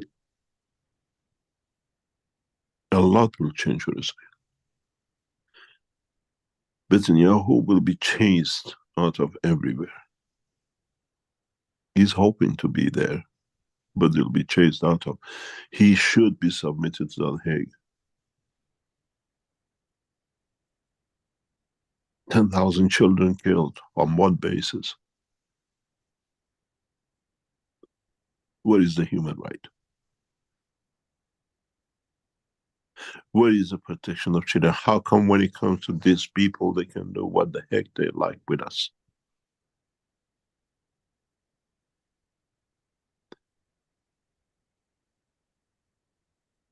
So, there is no justice. There is no correct, unless it's usually the beginning of an end.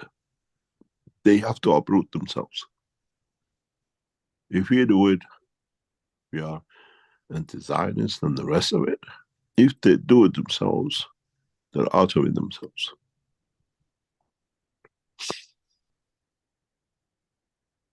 So,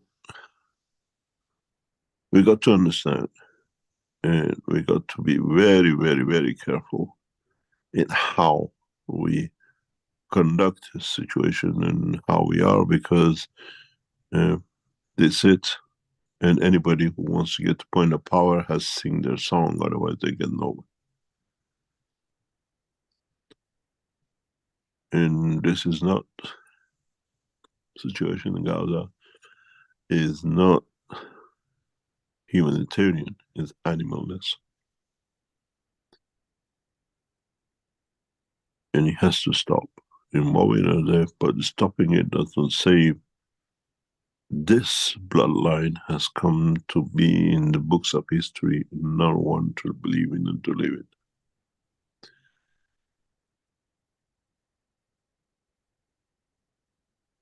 And they have to do it by themselves. And they are doing it by themselves to themselves.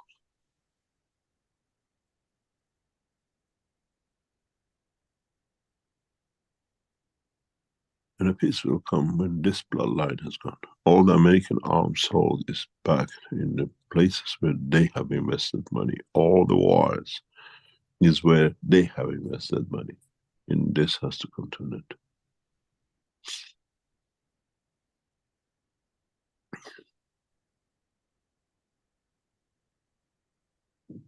Promoting their soul is the only way for them to walk away from misconduct of the past.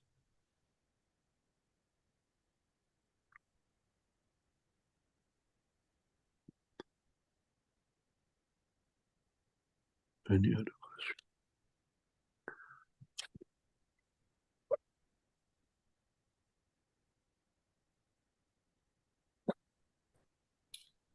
Okay, thank you, Mr. Keshe. Thank you too. Any other question? Yes, we have, there's a question I have from... a note, sorry, just one second. I have a note from Azar. It says, you misspelled, you said the wrong word. I didn't say the wrong word. Exactly the way exactly it is. Ayatollah Khomeini of Iran, when he came to Iran, ordered the execution of the head of Iran Atomic. Read in history. And most of the Iranian scientists which were paid by the Iranian government, by the Shah, to go to European countries and Americans to be educated, came back. They all escaped and some got executed. Because the guy was so ignorant to the power of the technology. He wasn't even, he's illiterate anyway.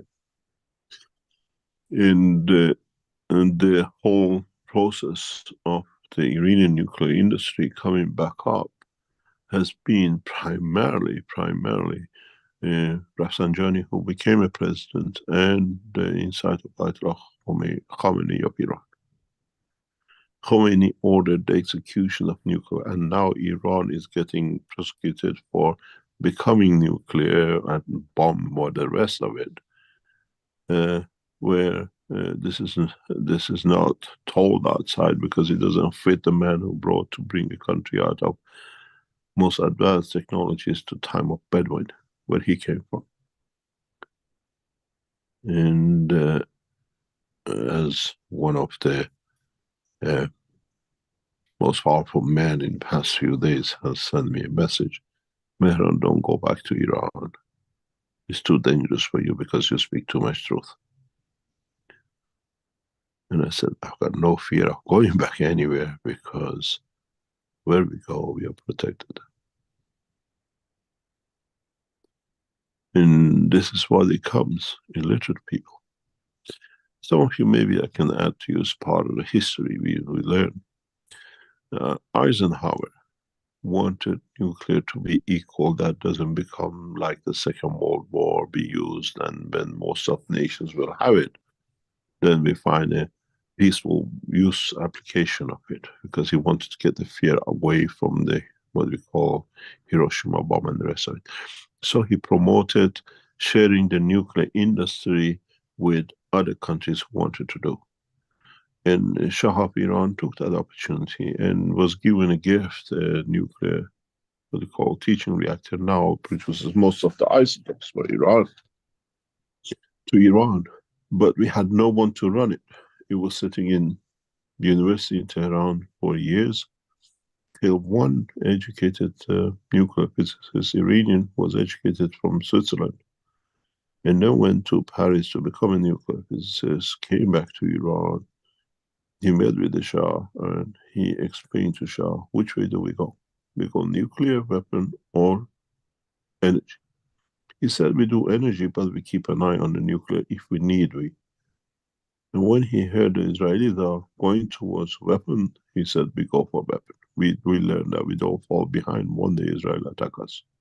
We always have to be ahead of our neighbors. And this is how we became nuclear. And proliferation was that time supported by the Germans and the French and the British for Iranian to learn about this. And I'm one of the cycle of those people. But I was outside the framework of the government because I went through private education. And this is in the history of Iran. We lost some of the most talented nuclear physicists by execution or torture in prisons in the first months of Iranian revolution. Because Khamenei said, we don't need it. Well, sorry, Khomeini said we don't need it. And Khamenei, with the wisdom of Rafsanjani, brought it back because they now knew they can do something after the Iraq war, that we could not get weapons, and this time we technically advanced ourselves. And this goes with all the world leaders. They're illiterate, bribed to the hilt, and they do what they're said to. Part of the agreement Khomeini signed in France was with the delegation of Americans which are sitting in the village next door, telling him when to go in, was to make sure Iran nuclear industry is paralyzed. And that's what he did. It was part of his agreement with the present, or what they call the old Iranian Islamic religion came, what they call it, religious leader and his entourage came purely by the support of the Americans. And they want to distance themselves that they are not told they're American. Even the Americans told Khomeini which day to fly into Iran. And then we see all the rigmaroles. Without the Americans, there would have been no Iranian revolution. And a lot of people don't know the truth. Read about the history of Iran revolution. And then it's the same with all other world leaders. They come into power by selling their souls. And you have to understand, he is not Persian blood, he's Indian, from east of India. His father and his ancestors are all Indians. He had no connection to the land, beautiful land of Iran.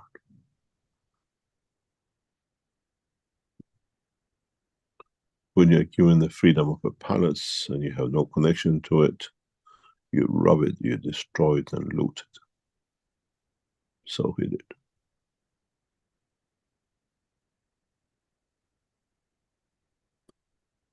Any other question? We have a hand up here with Mehran, but before we get to that, I'd like to address Boot's question in the Q&A. It's in German, and translated it is, good morning. At the Knowledge Seekers workshop, we spoke about the security of sending the communication units. Would security be improved if the units were picked up in person? We have nowhere for you to pick it up. We have closed the exhibition center, and the systems are not allowed to be going anywhere else. This way we have a full control.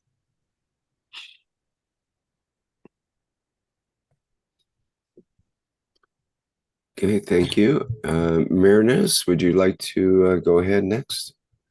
There will be another set sent out in the second or third week of the, what you call, January. Another batch will leave sometimes end of January, first week of February, and it'll go through the same process. These communication units are never connected to the OBISOs or the R section. Once they become complete and you receive, we start teaching you how to use it. how to get benefits from it, how to connect with the others. And they're all kept in secure plasma boxes that they cannot communicate outside. And it's all controlled by inside their own system. And they're not connected to the system tomorrow for sure. And it's the same with Obesos.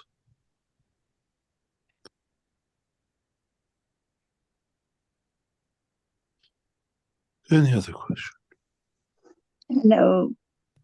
Hello, Rick. Hello, Mr. Keshe. Thank you very much for this beautiful gift of teaching. That was really special. And as far as which is not that much, about Iran history, recent history, I know that Khomeini, when they were bombing Iraq and there were collateral side killings and destructions, he said, you stop it. I don't want collateral destruction and people killed. And you go and make the bombs, which are what they call it, chirurgical, means like at the point. And that they went made the arms like that. And also I thought, I think Mr. Khomeini also said that we don't like the mass destruction bombs. That's against the way of this religion of us. And now when I see after years, the Iranians are very welcomed in Iraq. They really respect the Iranians where they go. They don't need visas to go, I think. So how the Iraqis respect Iranians, because maybe during the war, they didn't do atrocities towards them. There is no respect in Iraq in respect to the Iranians. They put the rulers and they made the decision. We have to understand this very clearly. The present part of it is the sect, which the section they control, the Armenian Shias, and they have a problem with the Sunni side. And this not needing a visa because they control the president. Iran dictates who the president of Iraq will be, and most of the cabinet. And this is part of the structure which the British set up. The whole financial structure of the oil industry of Iraq is in the hand of the British at the moment. They get fraction of the export, and nobody knows how much British export.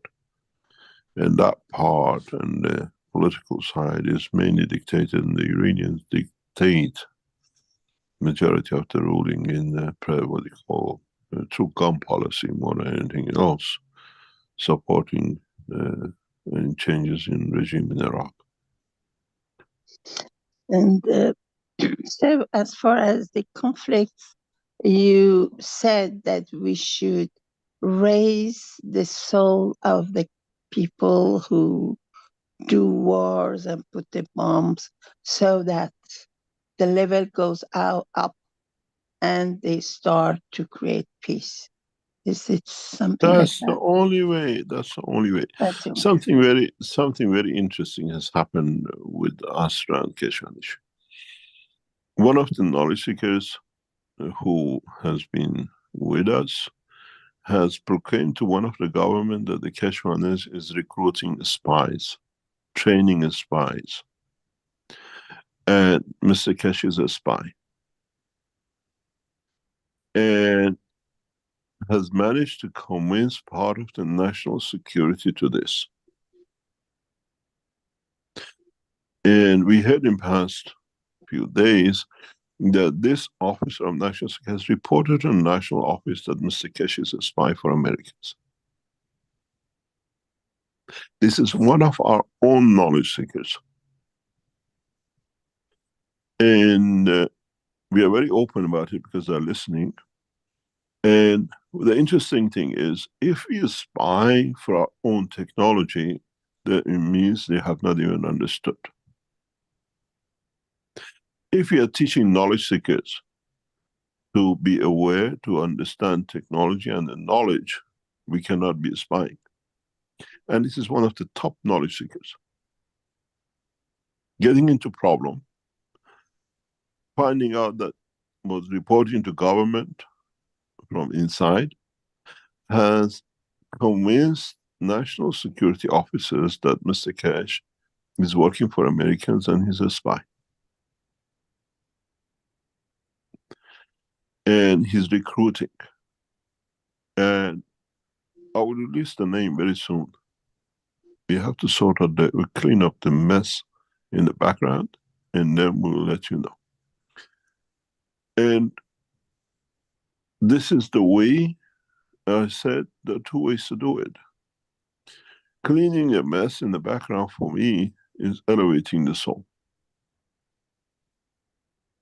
Otherwise, I can do a lot of damage. And I sit and I watch, and I said, there is a reason for it.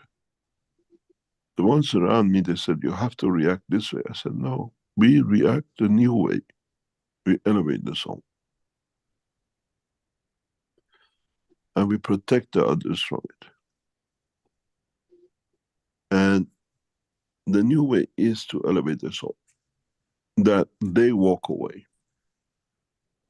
And in a way, the reaction from the government leaders to this has been that if he's spying and it's good for our nation, let him spy.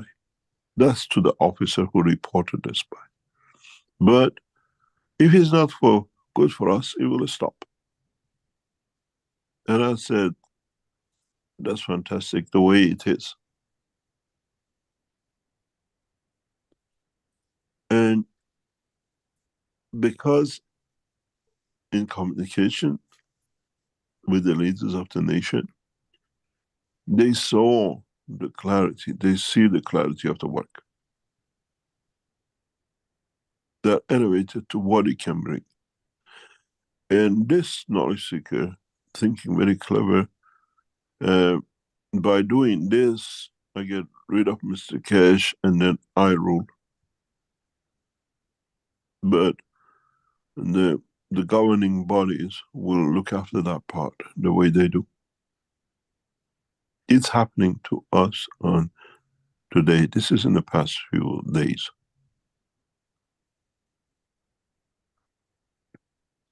So it's not going out and battering, it's just elevating the soul. Knowledge seekers who are involved in this in the background, they know what I'm talking about. We don't go shut on how. We just elevate. And the elevation came long before this comes in, because the leaders of the nation have said to the guy, who is he spying for? Who is he recruiting for? If it's for us, he's teaching our people, then it's to the benefit of the nation.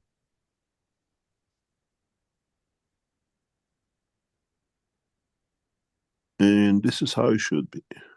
The enlightenment, the knowledge, understanding of the knowledge should bring that position. And that's all we can do. It's the same.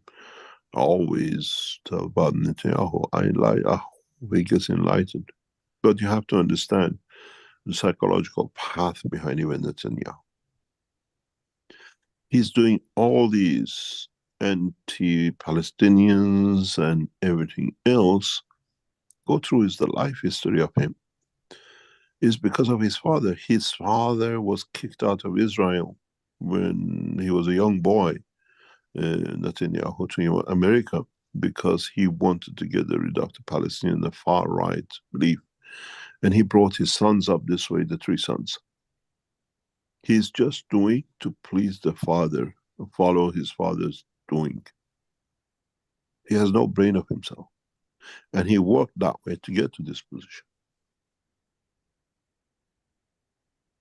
And he used every opportunity in his life to be in this position.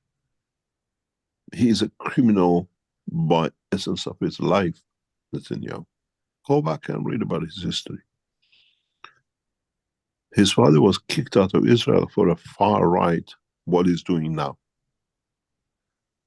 And he came back to Israel. He managed in time of small gaps to make himself the what we call the ambassador of the Israeli United States, the United Nations. And he looked for opportunities to come back in and made himself out of death of his brother to find notoriety, not himself.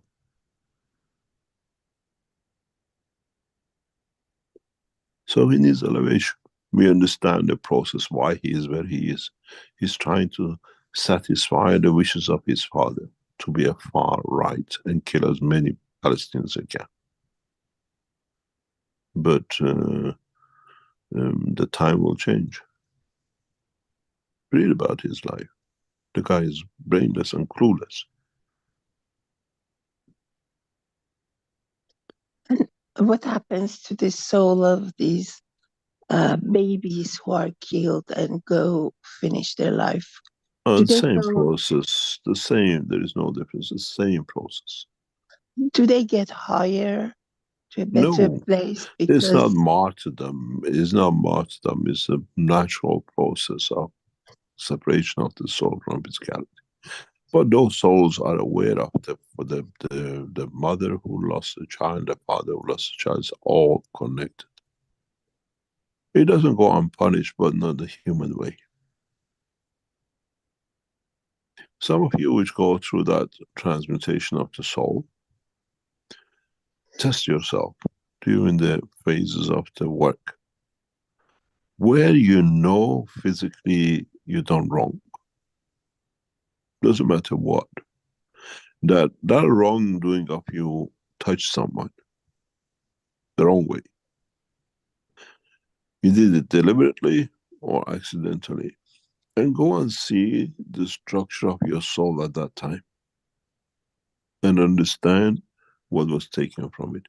And go back during this transmutation to the ones you think you helped, maybe even the damaged by your help, but you think you helped, you gave them elevation, and see where your soul stands.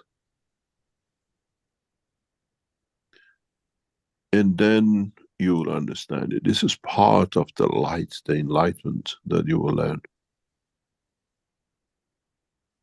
Those of you who go through the 6 months of the transmutation cycle, you'll come out in a different dimension of life. Totally different dimension. Because that's what it's supposed to be. You get access to your own knowledge, to your own essence of reach. And that's why we want very few people in these sessions. it takes a lot of love and understanding from your side to only see that from this side of elevation. It comes from all of us. The love of a teacher has to be responded back by the love of the knowledge. And this is how the cycle is. This is how we understand. This is how we educate. It's no use when you put 1 + 1 and the student writes 3 and bash him on the head. This is 2. Let's put his finger together and say, how many do you see? This is 1 and 1. How many do you see? For him to understand. This is truly a revolution in soul dimension. We'll see. We start our real process of teaching, knowledge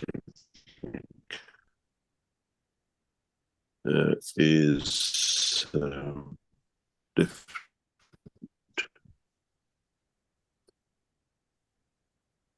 Thank you very much. The system.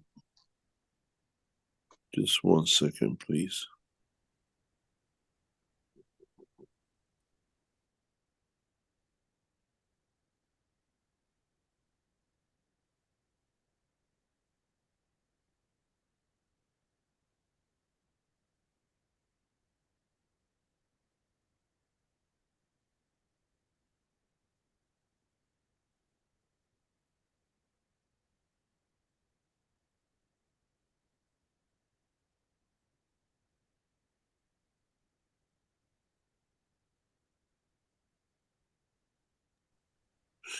Sorry, I had to switch over for security reasons. Any other question? Thank you. Thank you, sir.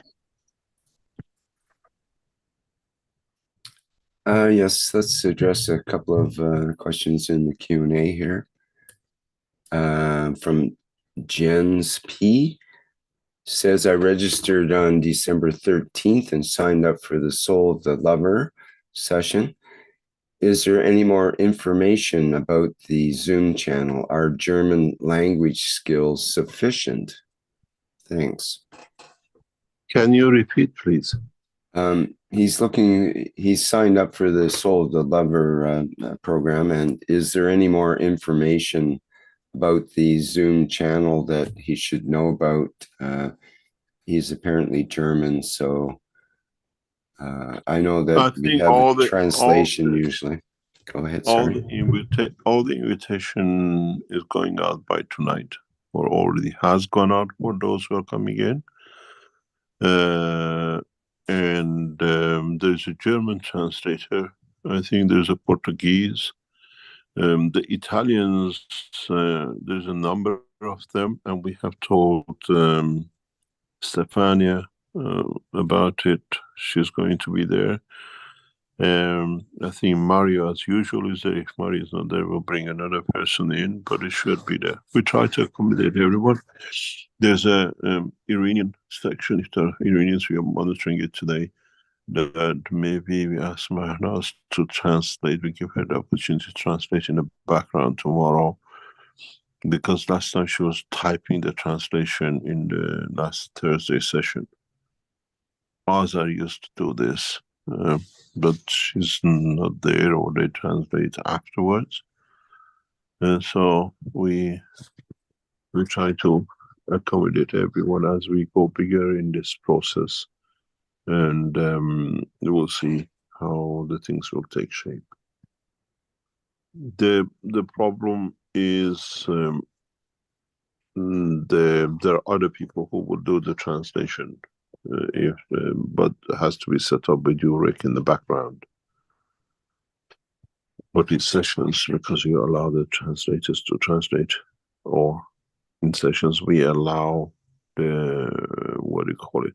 I think what we got to do, Rick, with these sessions, instead of translating one by one, we have to bring the structure as you use in Zoom channels in live stream, that they do the translation in the background, that we don't get in this interruption of translators in the sessions. We're looking at that completed maybe by this session tomorrow or next week or next time. Because so for people to work outside of the Zoom format, you mean? Yeah, that they can do that, like the way now you have what do you call Raphael and others are doing. We don't have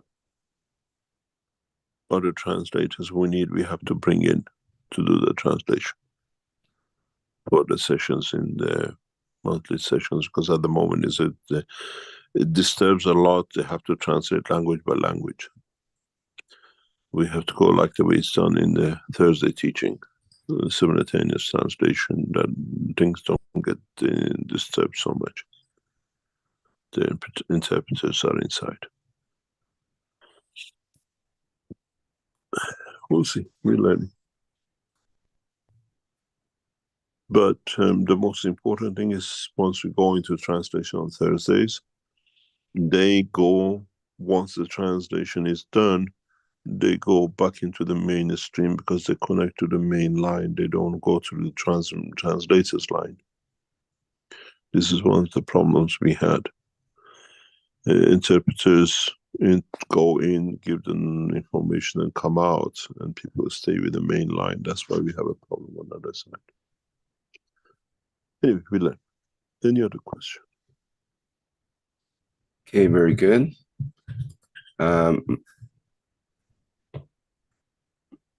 See, Brett, I had a hand up with Brett, I thought there, but he apparently put his hand down.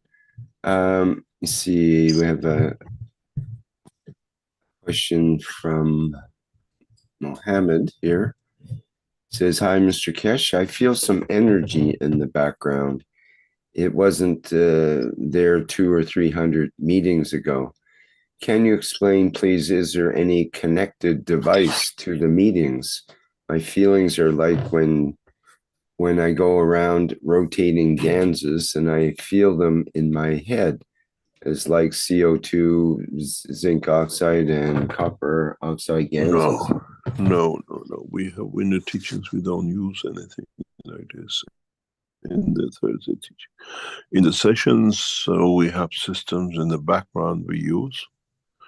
We add a lot of other things in the background, and the what do you call sessions are totally teaching sessions. Thursdays, except last Thursday, is usually as normal as it is. We don't connect with it. You got to learn when we connect. There are two numbers usually appear, 004 and 005.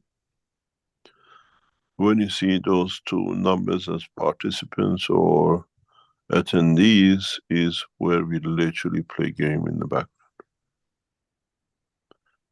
And even when they are switched off, there are other things happening because we switch it off that you cannot talk to, you cannot send what we call fields to us, we block it on the physical dimension. So we load up your souls.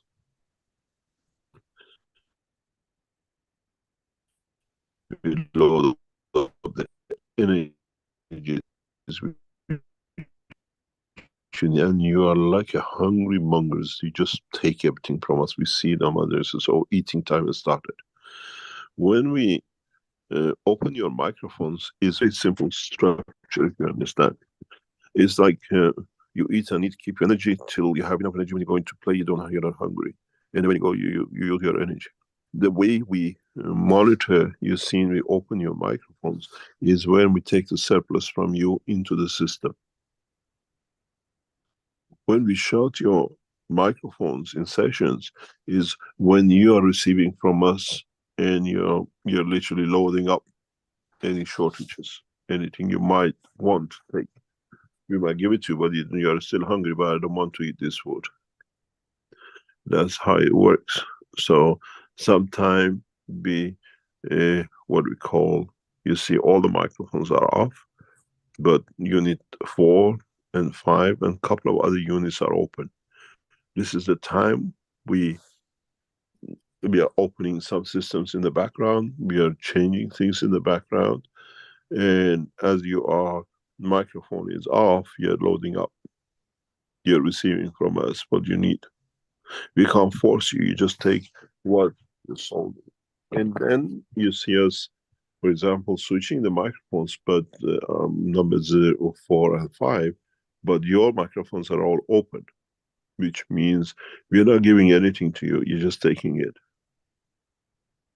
There's a system, we know exactly how we are doing it, and we monitor in the background what we do, what we change, what system we use, what systems we add for a specific purpose for us to learn, and then in the future we use that knowledge.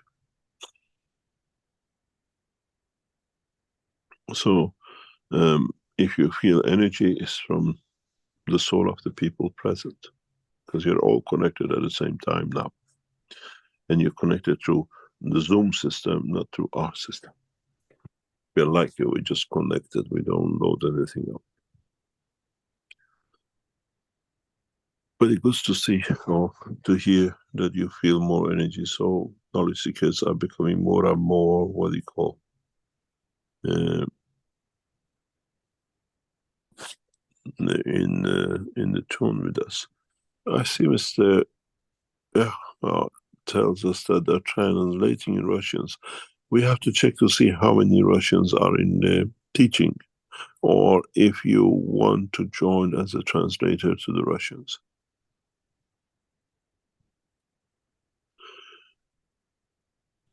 Any other question? Okay, thank you. Let me see here.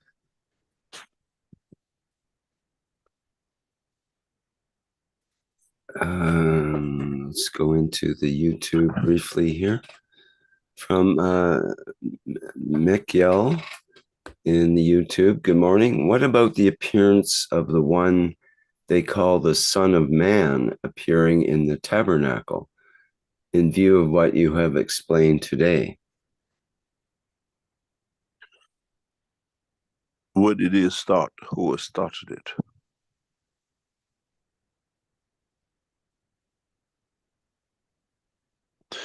And what do you call the Son of Man?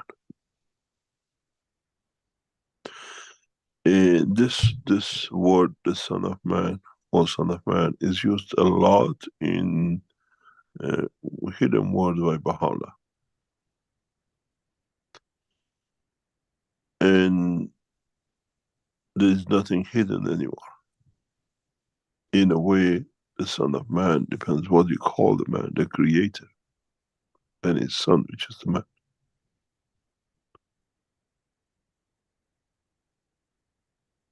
And it's different ways of putting what you call literature to make it holy.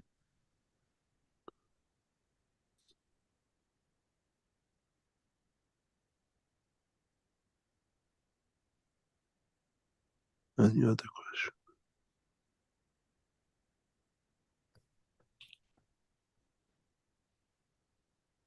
Adventure in Nature in YouTube asks, are all universes located inside the firmament? And if so, will all transportation of the soul also be inside the firmament? Translate, please, Rick. Yeah, I don't understand. I think he or she means the located inside the firmament. I thought was usually referring to the earth. So, but I'm not sure. Maybe there's another definition of firmament. I thought you might know, Mr. Keshe. Next. Okay.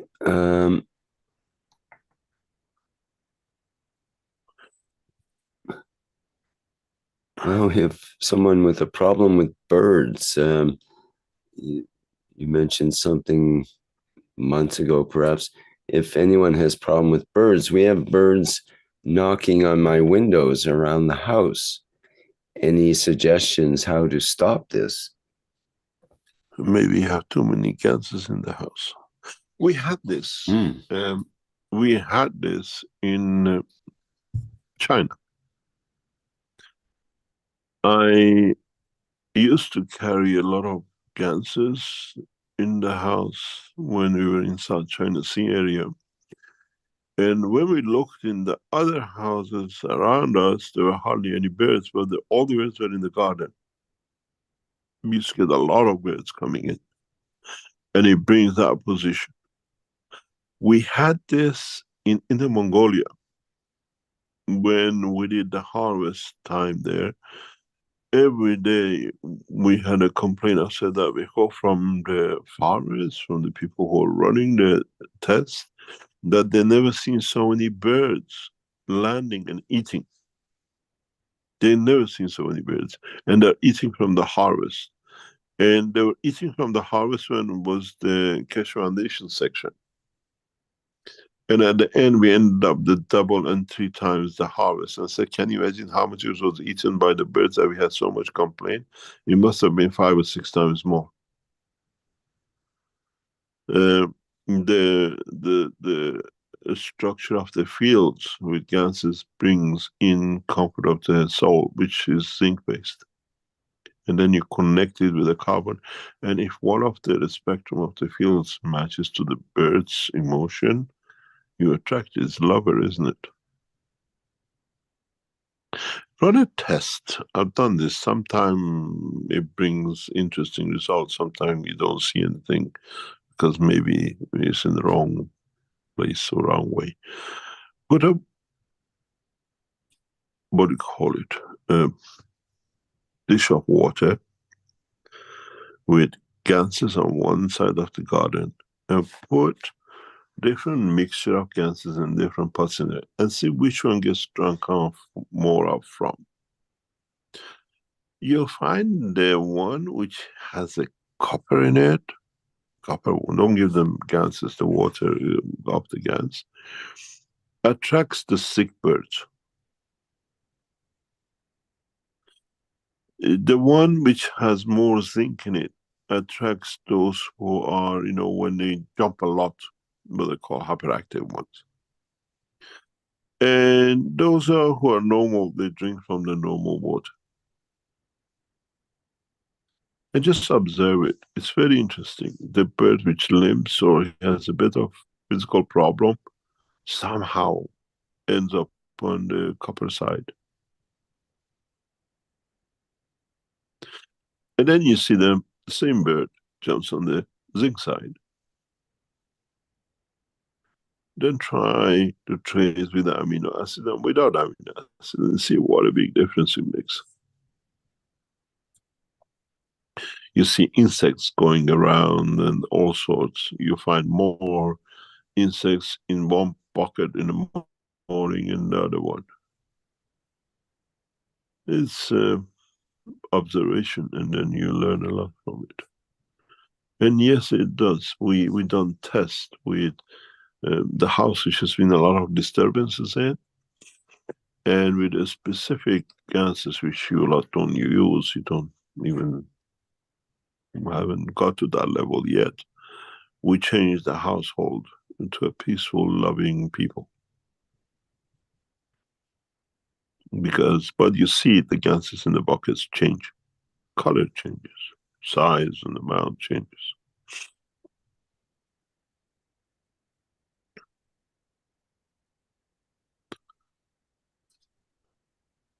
Any other question?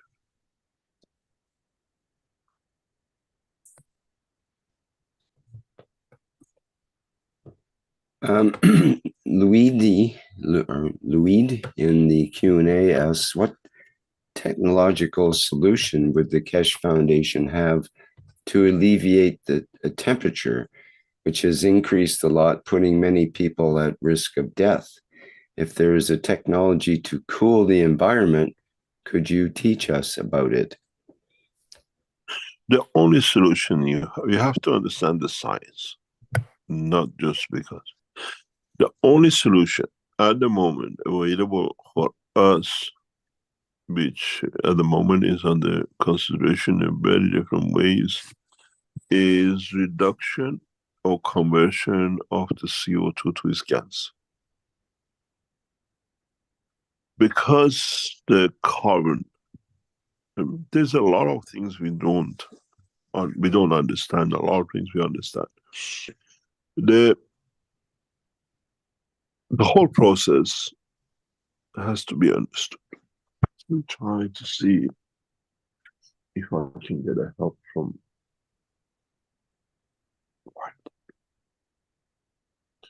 whiteboard. I want an old whiteboard. Is this whiteboard new?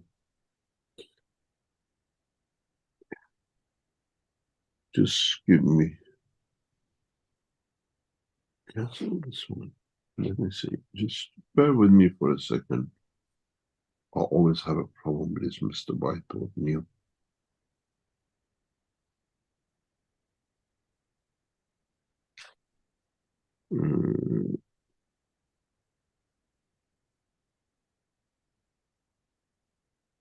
Oh, wait. Something interesting.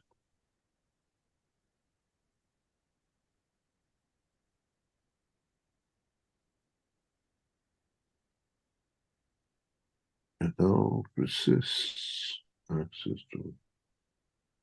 No, I don't want to allow it. Only to one presenting. Let's see if we can do it this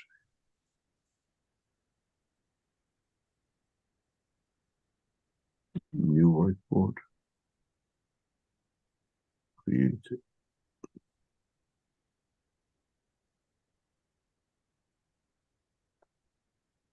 Close it. And you have, oh, we got this thingy again. Ricky somewhere. You lots all appearing. I'm going out. If I can't get it done, I'll speak how to do it.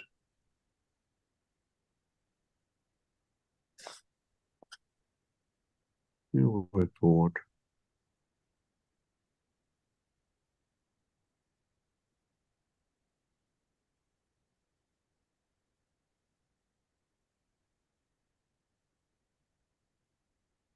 No, presenting. Okay. Let's see if it creates it. Yep. Okay, we are here.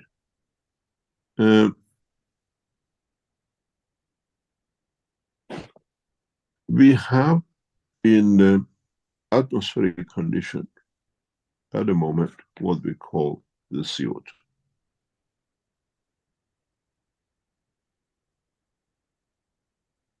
And this CO2 has a characteristic of two things, which one is the carbon. If I can take it out and redo it.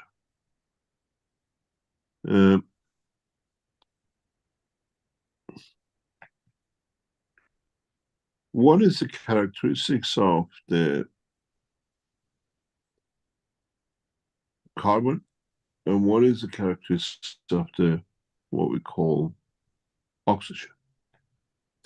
But this CO2 has in its structure connection with the amino acid which is created in the atmosphere.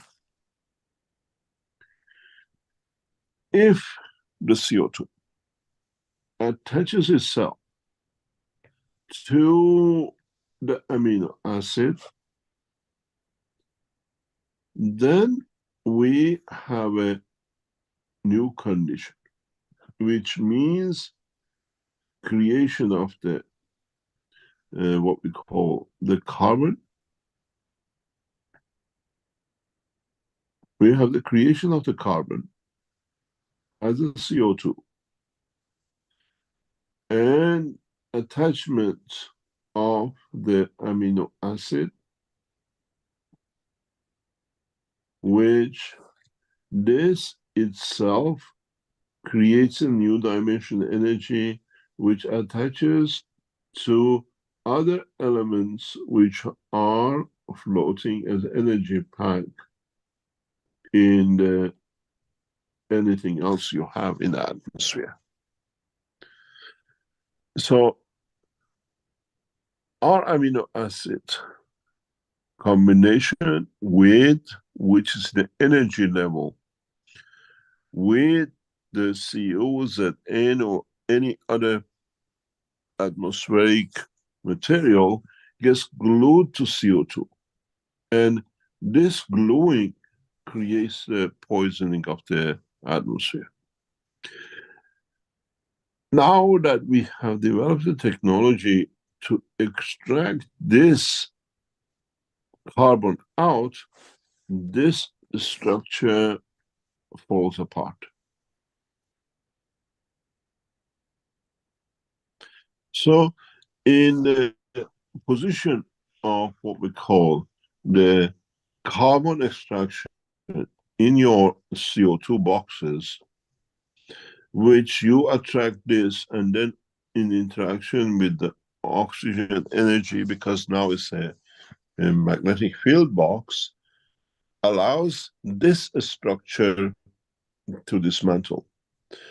And by dismantling this, the air pollution changes.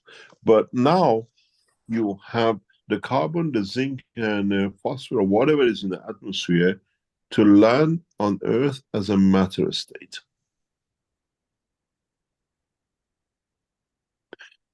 Then you have the amino acid itself to create a new condition.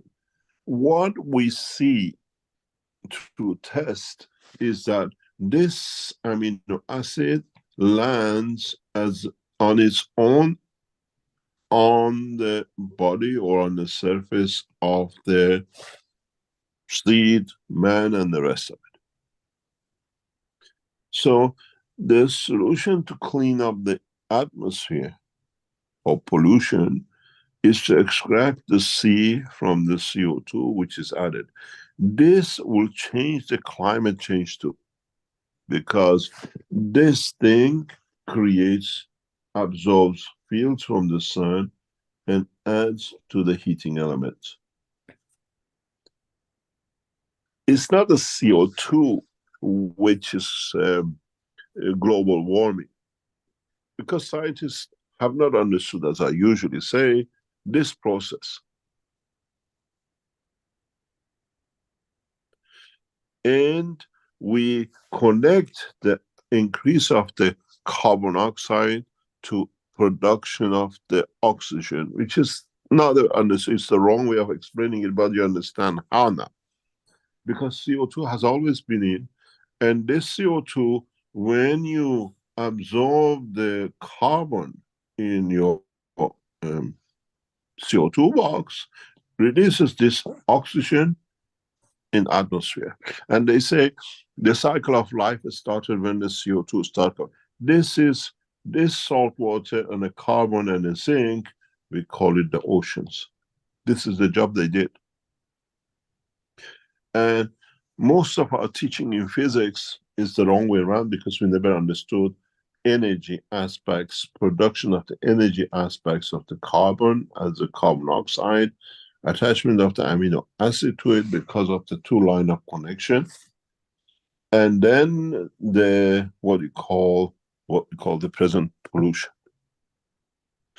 And most of this amino acid cycle with connection with these matters is what, when we teach you about absorption of energy by the soul of the man.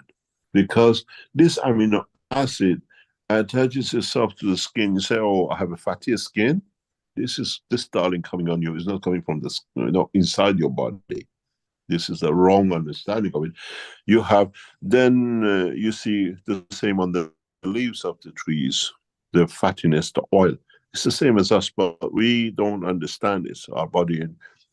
And then the attachment which comes with the phosphorus, the zinc, and the rest of the energy gets absorbed in the body of the man, which feeds as a feeding of the soul of the man. That's 80% how it's absorbed by the body. This knowledge has not been understood. And this is where you have the problem. But in the cities, when we set up the CO2 structure absorption, which we actually absorb carbon, we produce the carbon level, oxygen gets involved in the water, the CO2 section, oxygen part of it, becomes added and added to the water. Some of you, I've said this many times, if you look at your CO2 box, if you know we really produce carbon oxide in your tank, in your containers, you should see the level of the water rising. This is where it happens. This is how it comes in, this process. This is carried on the same way throughout the time, but we never understood this. Now we understand, so we can change what we call the process. We can change, with the CO2 absorption, we can bring the changes. And once we absorb these CO2s in the CO2 enters the carbon from the CO2, you'll find out that because this amino acid attachment is disappeared, then the pollution disappears too. That's all it is. We separate the connection of the amino acid as energy to the floating CO2, which comes from the exhaust of the cars, which that will allow the other materials to become as energy, packs as food. So with absorbing carbon from the atmosphere, we stop these materials and the pollution to disappear too. It's not just absorption of the CO2 in the atmosphere, it's understanding the process. And this is what I've been trying to explain to what you call scientists very recently, that we understand the process. But if we carry on with the trend of, okay, absorbing as much carbon because now we can use the CO2 as a, what we call, as a gas for the energy, then nationals, governments would run into problems, because this cycle, this amino acid cycle, is very important in life of the man.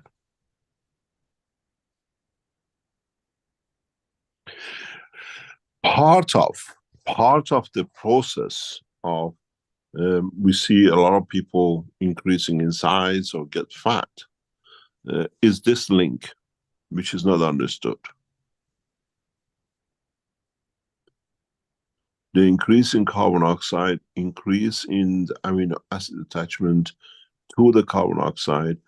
We live in an environment, attaches to us, delivers more protein to the body than actually we need. We just need to create the emotional connection to it. Without eating, we just get fat.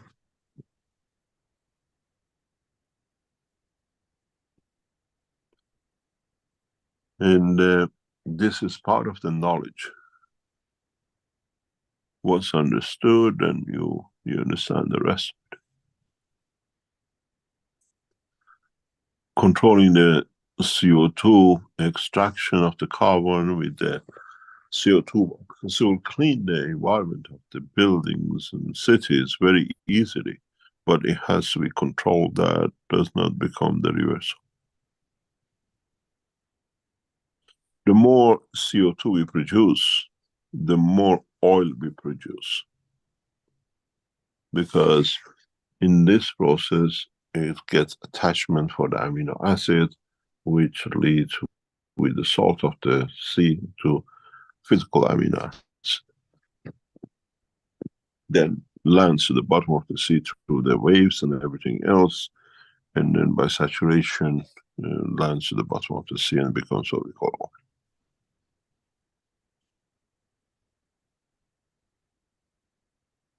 Any other question?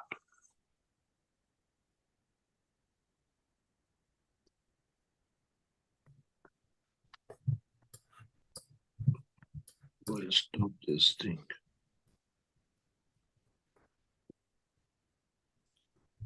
Okay, you see, we have a question.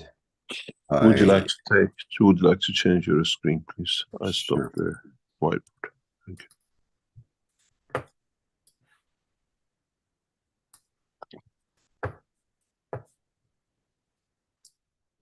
Okay, we have a question through Cristiano. Question by Josefa from the Brazilian community. Mr. Keshe, thank you for the teachings that are so connected to our lives.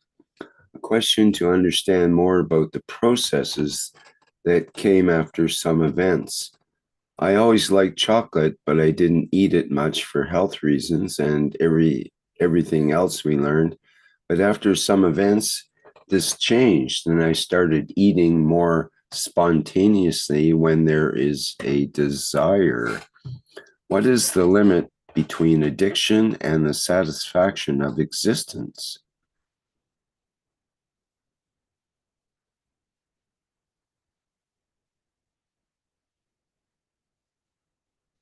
Mr. Keshe, you don't have a microphone right now. I said, there we go. ask the creator.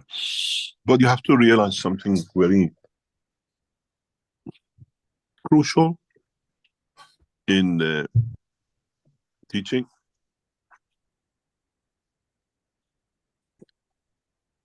Sometimes when you receive energy as a soul, you create a new dimension of energy inside the brain to absorb that energy, that comprehension from the soul. And that needs energy. And that energy has to come as a matching amount in the physical dimension that the rest can be supplied by the environment. There's a lot of scientific papers, if you look for them, that a face worker, a miner which sits in front of the face of a coal mine and hammers, chisels to get coal out in 8 hours, uses less energy than a scientist sitting in the lab working as a scientist. The energy needed by the brain is much more than a physical dimension. That's why many scientists are so slim and stick. Because the energy is subconsciously uses all physical dimension of the body of the man. It's like you're doing a marathon. So when you receive energy from the soul to elevate the soul of physicality to another, what we call whatever you're trying to achieve, the brain of the man needs energy to substitute for that transformation, that transition of energy, fields, knowledge. To you is nothing, you haven't changed, but subconsciously you receive a lot of other things. So the brain is working. And when the brain works, usually looks for a fast, rapid energies. Eating a food takes time to digest. This is why you see a lot of people with a scientific mind. They sit in front of you, they finish a 1 liter Coca-Cola bottle with all that sugar in one go. And they do it every day. Because that feeds fast food to what we call to the brain for operation. Go to universities and go to the what we call dining rooms and watch how many fat scientists you see, how many slim scientists you see, how medium-sized scientists you see. Usually scientists with, unless it's inherited, are very slim. The ones who work in industry and science university, you'll see them chubby. They have more fat than the rest. It's very nice to observe it. It's not 100% common, but it's very, very common. You go to university. I spend sometimes in universities when they always invite you for lunch, and I watched this. I said, this must be a scientist. This guy is doing it without commercial work, and you see the guy really think he's got nothing to do with the science. He's just sitting there as whatever.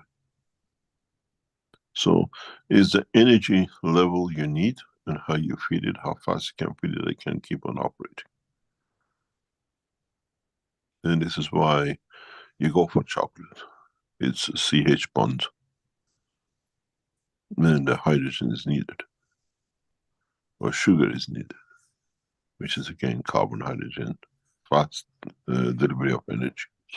And a lot of people with psychological problems go for this. A lot of what you call people, beautiful people, they are heavy drinkers of things like Coca-Cola. Because they have to eat 4 souls or 2 souls. In one physicality, they're really burning it.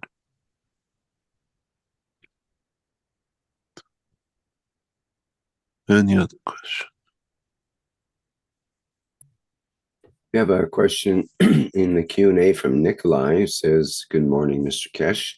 When I was in Linz, you put me in the middle of the flight room while my friends were one in each of the units.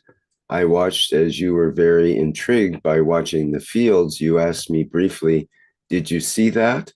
And I did not.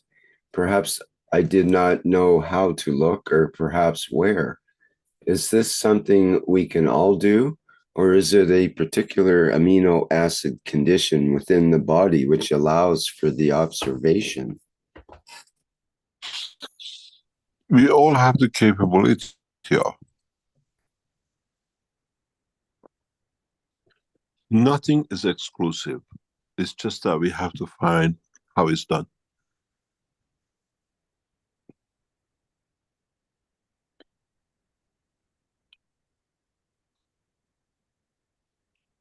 How it can be done.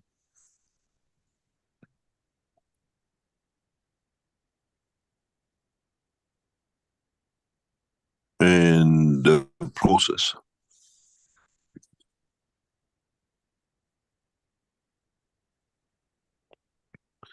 And we are all, as I said many times, the color red to me is not the same color red to you.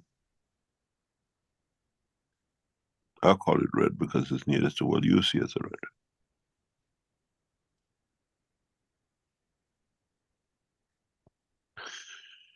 It depends on the soul when it comes to bigger dimensions.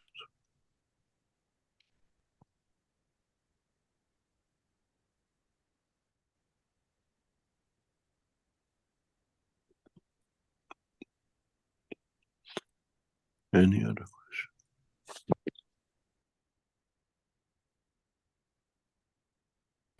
From Seventh Star on YouTube, who asks, if one looks into candlelight daily for a few minutes, turns around one's own axis, does breathing, uses the inner eye and intentions as gating tools, would one have a chance to achieve enlightenment that way too?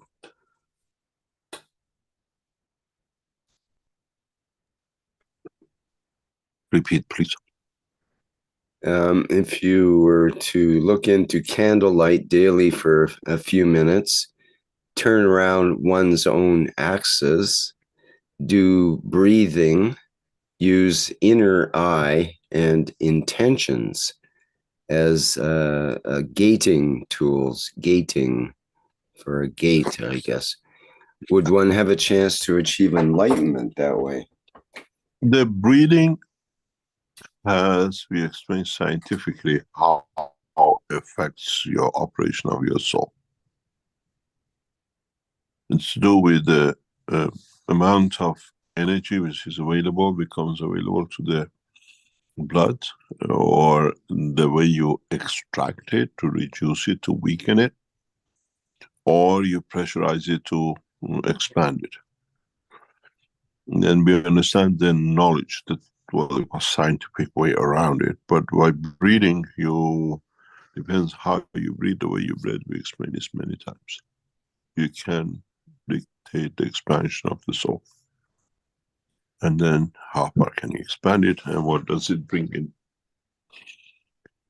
In the future, I will, as part of the teaching, will come up in next months, how you don't need necessarily to expand your soul beyond your physical boundary. You can expand your soul to the limitation of the fields of the operation of the brain inside the brain, and interact between the soul and the soul of physicality at that level. This is where you match the pain in the soul and the pain in physicality in the dimension of emotion. It's a sphere, expands and contracts. If you expand it beyond, you create an envelope, you go through transmutation.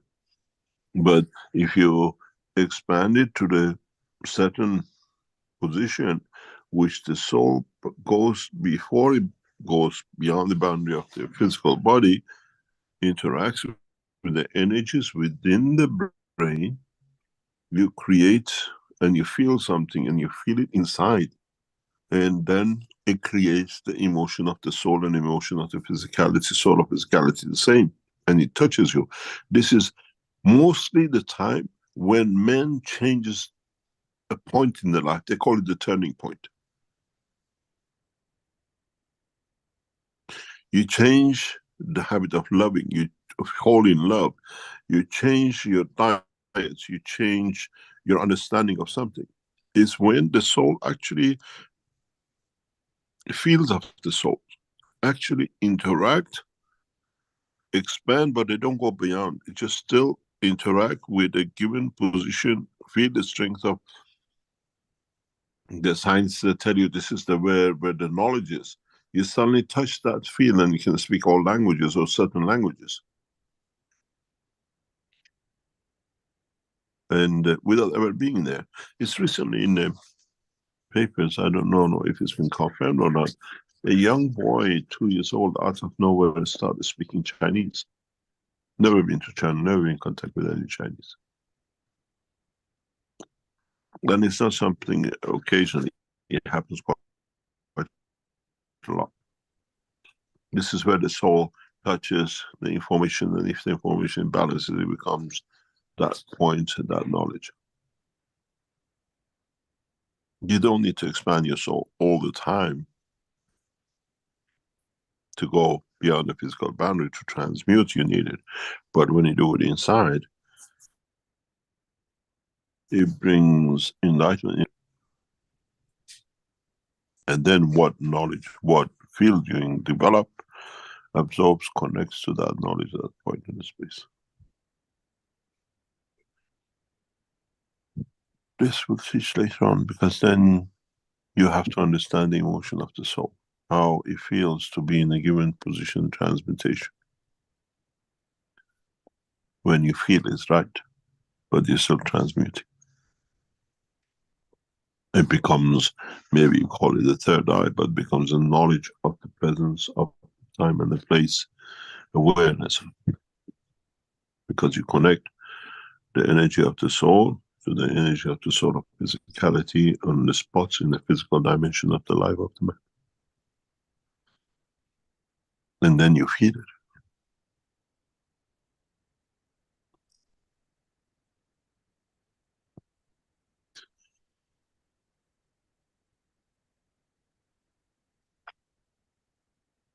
It is, this has a lot of application and implication even in the ordinary life of creation of man and behavior of man, and how we expand and how we have different behaviors in the northern hemisphere or in African cultures and other cultures. I studied this for, I had to, I observed it, and it became a study for me to understand it, as I used to travel a lot to Africa and then in northern hemisphere. Even the way we interact sexually with each other brings different emotion and line of loving and caring even for our offsprings. The missionary position, because the two heads always are in touch, the soul expansion is next or close to each other, creates a different kind of fetus, creates different kind of emotion than the Africans that they never interact face to face through the culture. It creates a different kind of children, different kind of emotion, where what we call the missionary position is like the way I explained to you with my children. I put their head against my head and I connect with them. You create a different information, expansion of the soul. And we are more connected, we get more attached to our children in a different way than the children are brought in different position and way of creating child due to culture or whatever. We never studied it, we don't consider it, but you have to, because how is how our souls in creation and expansion in the universe works. How we share, how we interact. And where does the interaction of the soul of the physicality comes?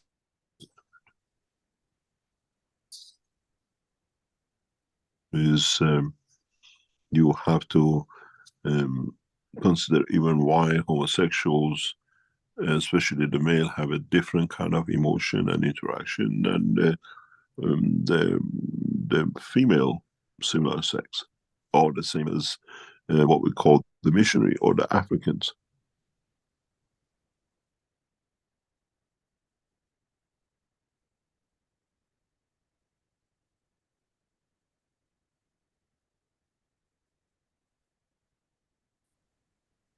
And this creates a different and being with it, and it's all different logically and creates a different emotion. Psychology of the society has to be studied if we travel the span of universe in vehicles, close quarters, confined spaces, and the interaction with each other and the social interaction. Otherwise, you'll have a mayhem if you don't understand it. And I've done a lot of studies. It just came in my trips 25 years ago to Africa, that Africans don't treat the children the way we do in Europe. No way. The love is there, the care is there, but handling a child, treating a child, bringing up a child is totally different than European. And even totally different than Middle East.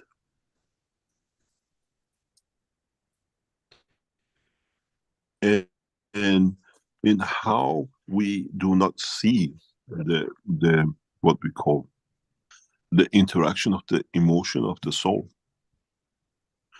How in Arab nations we allow, or is allowed to speak.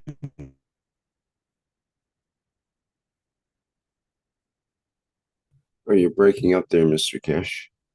Made it's okay now. To be, and can you hear me? Yeah. We this, and then in the West we see this as illegal because it's underage. Where with the Arabs marrying a 9-year-old just because somebody said so has become part of life. And what kind of children it produces? It kind of realities come into play with the interaction of the souls. And it's just what it befits. Why did Muhammad made interaction with a 9-year-old illegal or part of religion? You read the history of it, how it came about. This marriage of, or having, what do you call it, interaction with a minor, we call it, under 18. But who put the age of 18?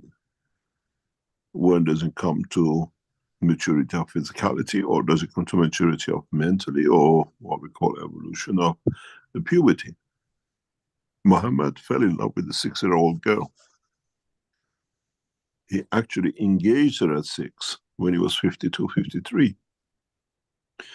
And he waited till the girl was 9 when we became a woman, or went through first menstruation, and then he married her. And then with that he made a lot of rules because it befitted him for his action. And that's how marrying a young girl at 9. But you have to understand, in Arab countries, that here, girls usually at 9 have their first menstruation, they become a woman. They can reproduce.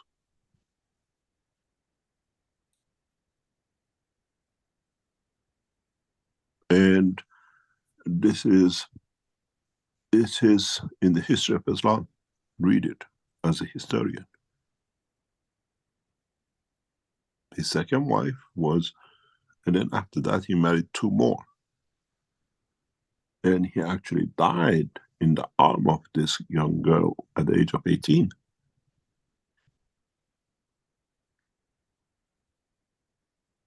This is the history of Islam. Read it, and how the emotion has brought the Prophet of God to a position to make orders for life of man.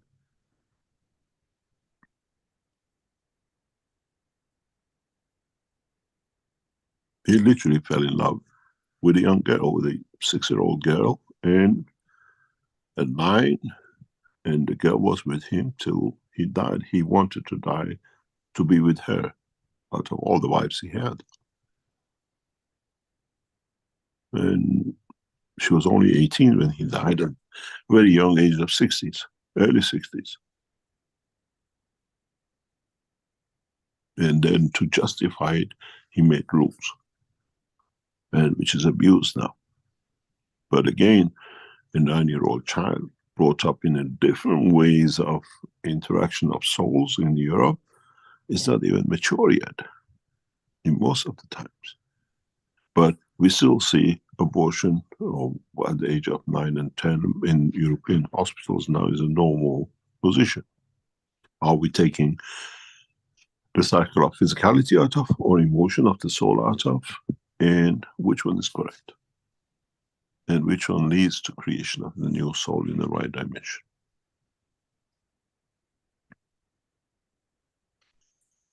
We have to understand cultures, and we have to understand how the cultures were built and how we interact and what it is. This situation of 9-year-old girls coming in to Europe as wife is one of the biggest dilemmas for the European nations in immigrations. And the policy is now we just ignore it. We just, because the girl always carries the name of the husband, we call it as a child, let it go that way. This is how European American legislation had bypassed the marriage of the 50, 60-year-old men with 9, 10, 11-year-old coming into Europe as wives. It carries the name of the husband, so it's treated as a child of the family. I used to be in this in 1970s, 80s with immigration officers, so this is the only way we're letting it go. Because the girl marries entitled, because the name of the husband is on their passport, because cannot travel without it, they say is the father. But by law you cannot do. And then what interaction of the soul brings these interactions?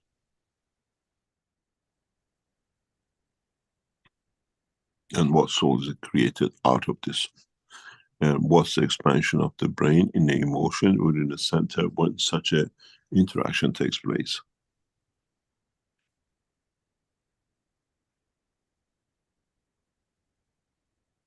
What soul brings to what limit? And does it confine the soul to its that it never grows?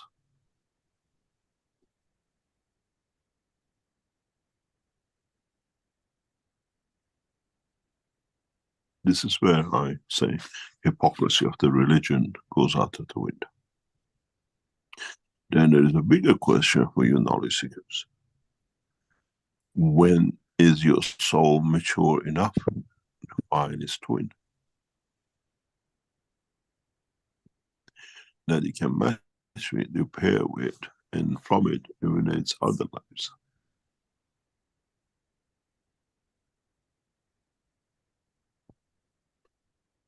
In physical life, we call it 9 years, 10 years, 18 years. Does the soul have the time limit of maturity to find its twin? Or when does it happen?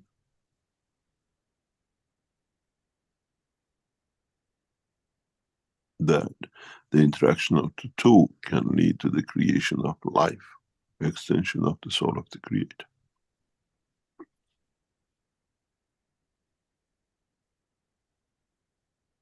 Now you have to answer that, and then you have to understand how the rest comes in, and how we feel and how everything is connected in reality, physicality, is what we call the interaction of the environment.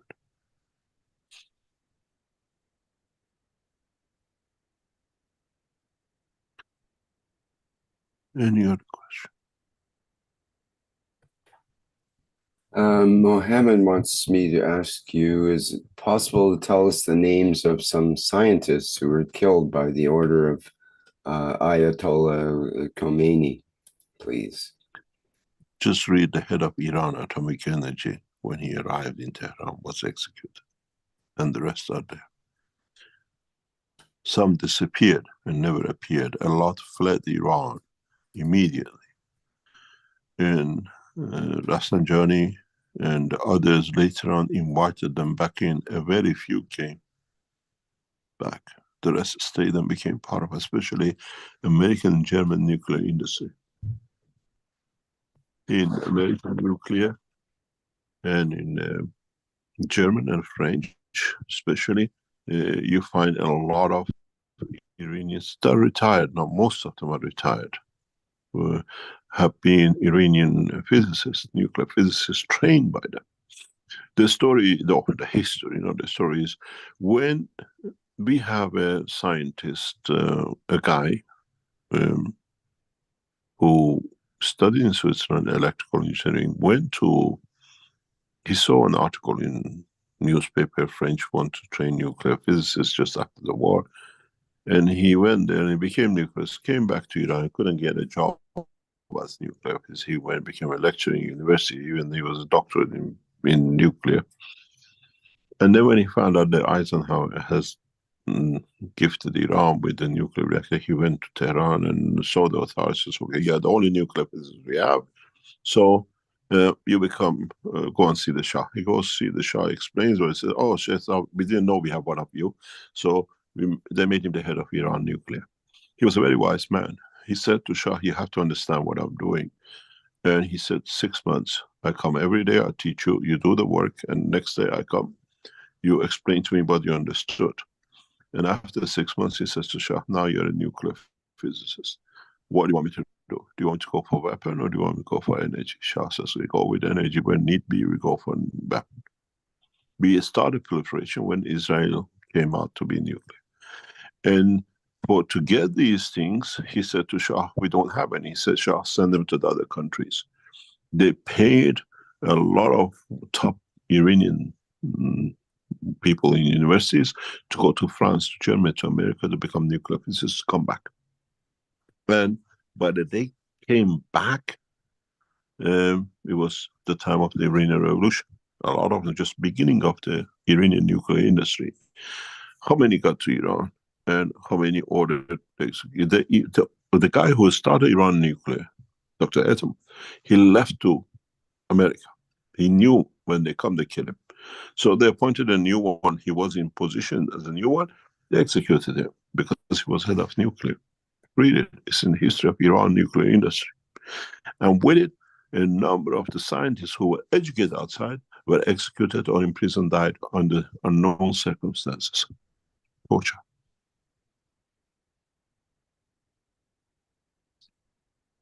And then, after the war with Iraq, the Iranians found out we need something ourselves because nobody was selling them weapons.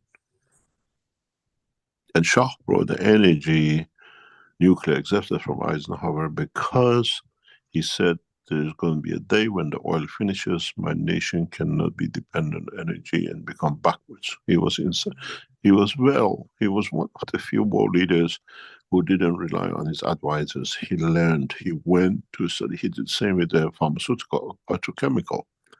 He studied with scientists, petrochemical. And when he realized that the 20,000 products made out of petrochemical and what the opportunities in 1972, he raised the fuel prices.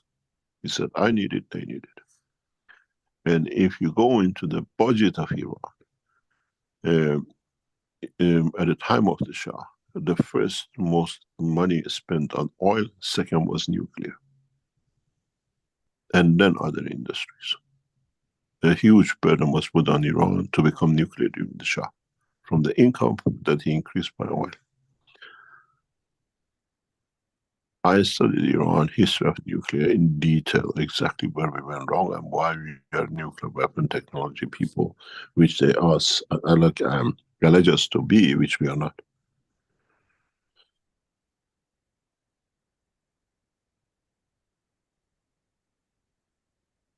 Americans wanted to be in Iran and control the nuclear because Shah started doing it himself. And he went with Germans and the French because most of our scientists were there to educate it. And then even during the Iran-Iraq war, Saddam bombed the Iranian power station, which was built by the help of the Germans. Shah signed 3 nuclear reactors with the Germans. And then with the French, but he didn't sign anything with the Americans. The Americans were so angry with it that we gave him the prototype. Now he's gone with the others. We're going to destroy it. They paid Ayatollah Khomeini to destroy Iran nuclear, and that's the first thing he did. He came in, he executed the head of Iranian atomic. You have to understand the history, not just it's there.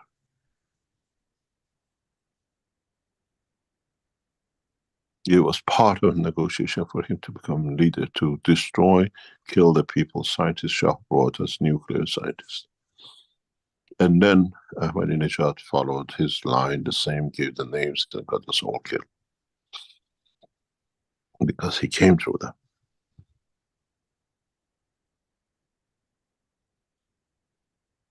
This is history, this is not emotional or made up. It's in the books of history, cannot be changed. Read it.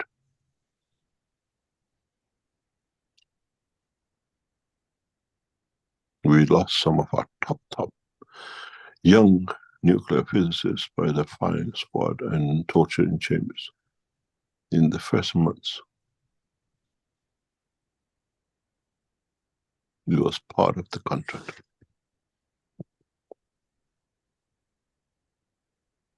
Any other question?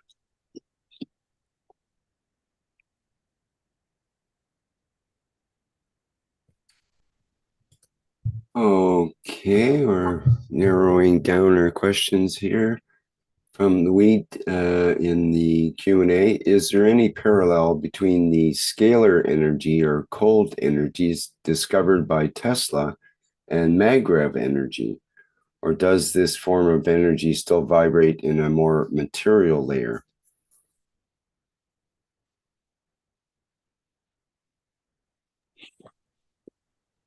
We have energies which is from matter. We have energies from what we call non-matter magnetic fields.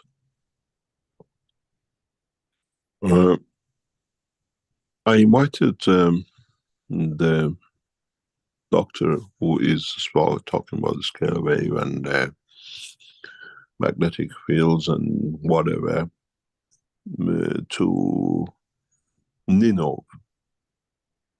He's a German. To give the explanation about this. I met with him a couple of times in his university and he came to give us a lecture. His pictures are on the internet. And one is what we call gravitational and one is magnetic. You call it current and eddy current. You call it scalar waves and magnetic. One is gravity, one is magnetic. One what goes out, one comes in. And that's why Faraday cages doesn't work on one, and Tesla understood this, where Faraday cage works on the other side when it goes out because it's weaker. It works on the one which comes in because it's cosmic rays and it finds penetration with it. What goes out of the box is man-made, limited, and it stops with the limited physicality of the box. And this is something which you as knowledge seekers should have understood by now. In the world of science has not been understood. One has a cosmic ray background, and at the end, whatever will penetrate, will come in, will receive. One we create inside the box to go out cannot be done. It's what we call the Faraday cage, is because we made the man-made matter-state fields. One, matter-state fields versus the cosmic ray fields. And if you understand this, this is the way even you feed yourself, when you absorb 80% of the fields from outside. Because you put the seed of the food in matter state in your stomach, so now whatever is outside equal to it penetrates the skin.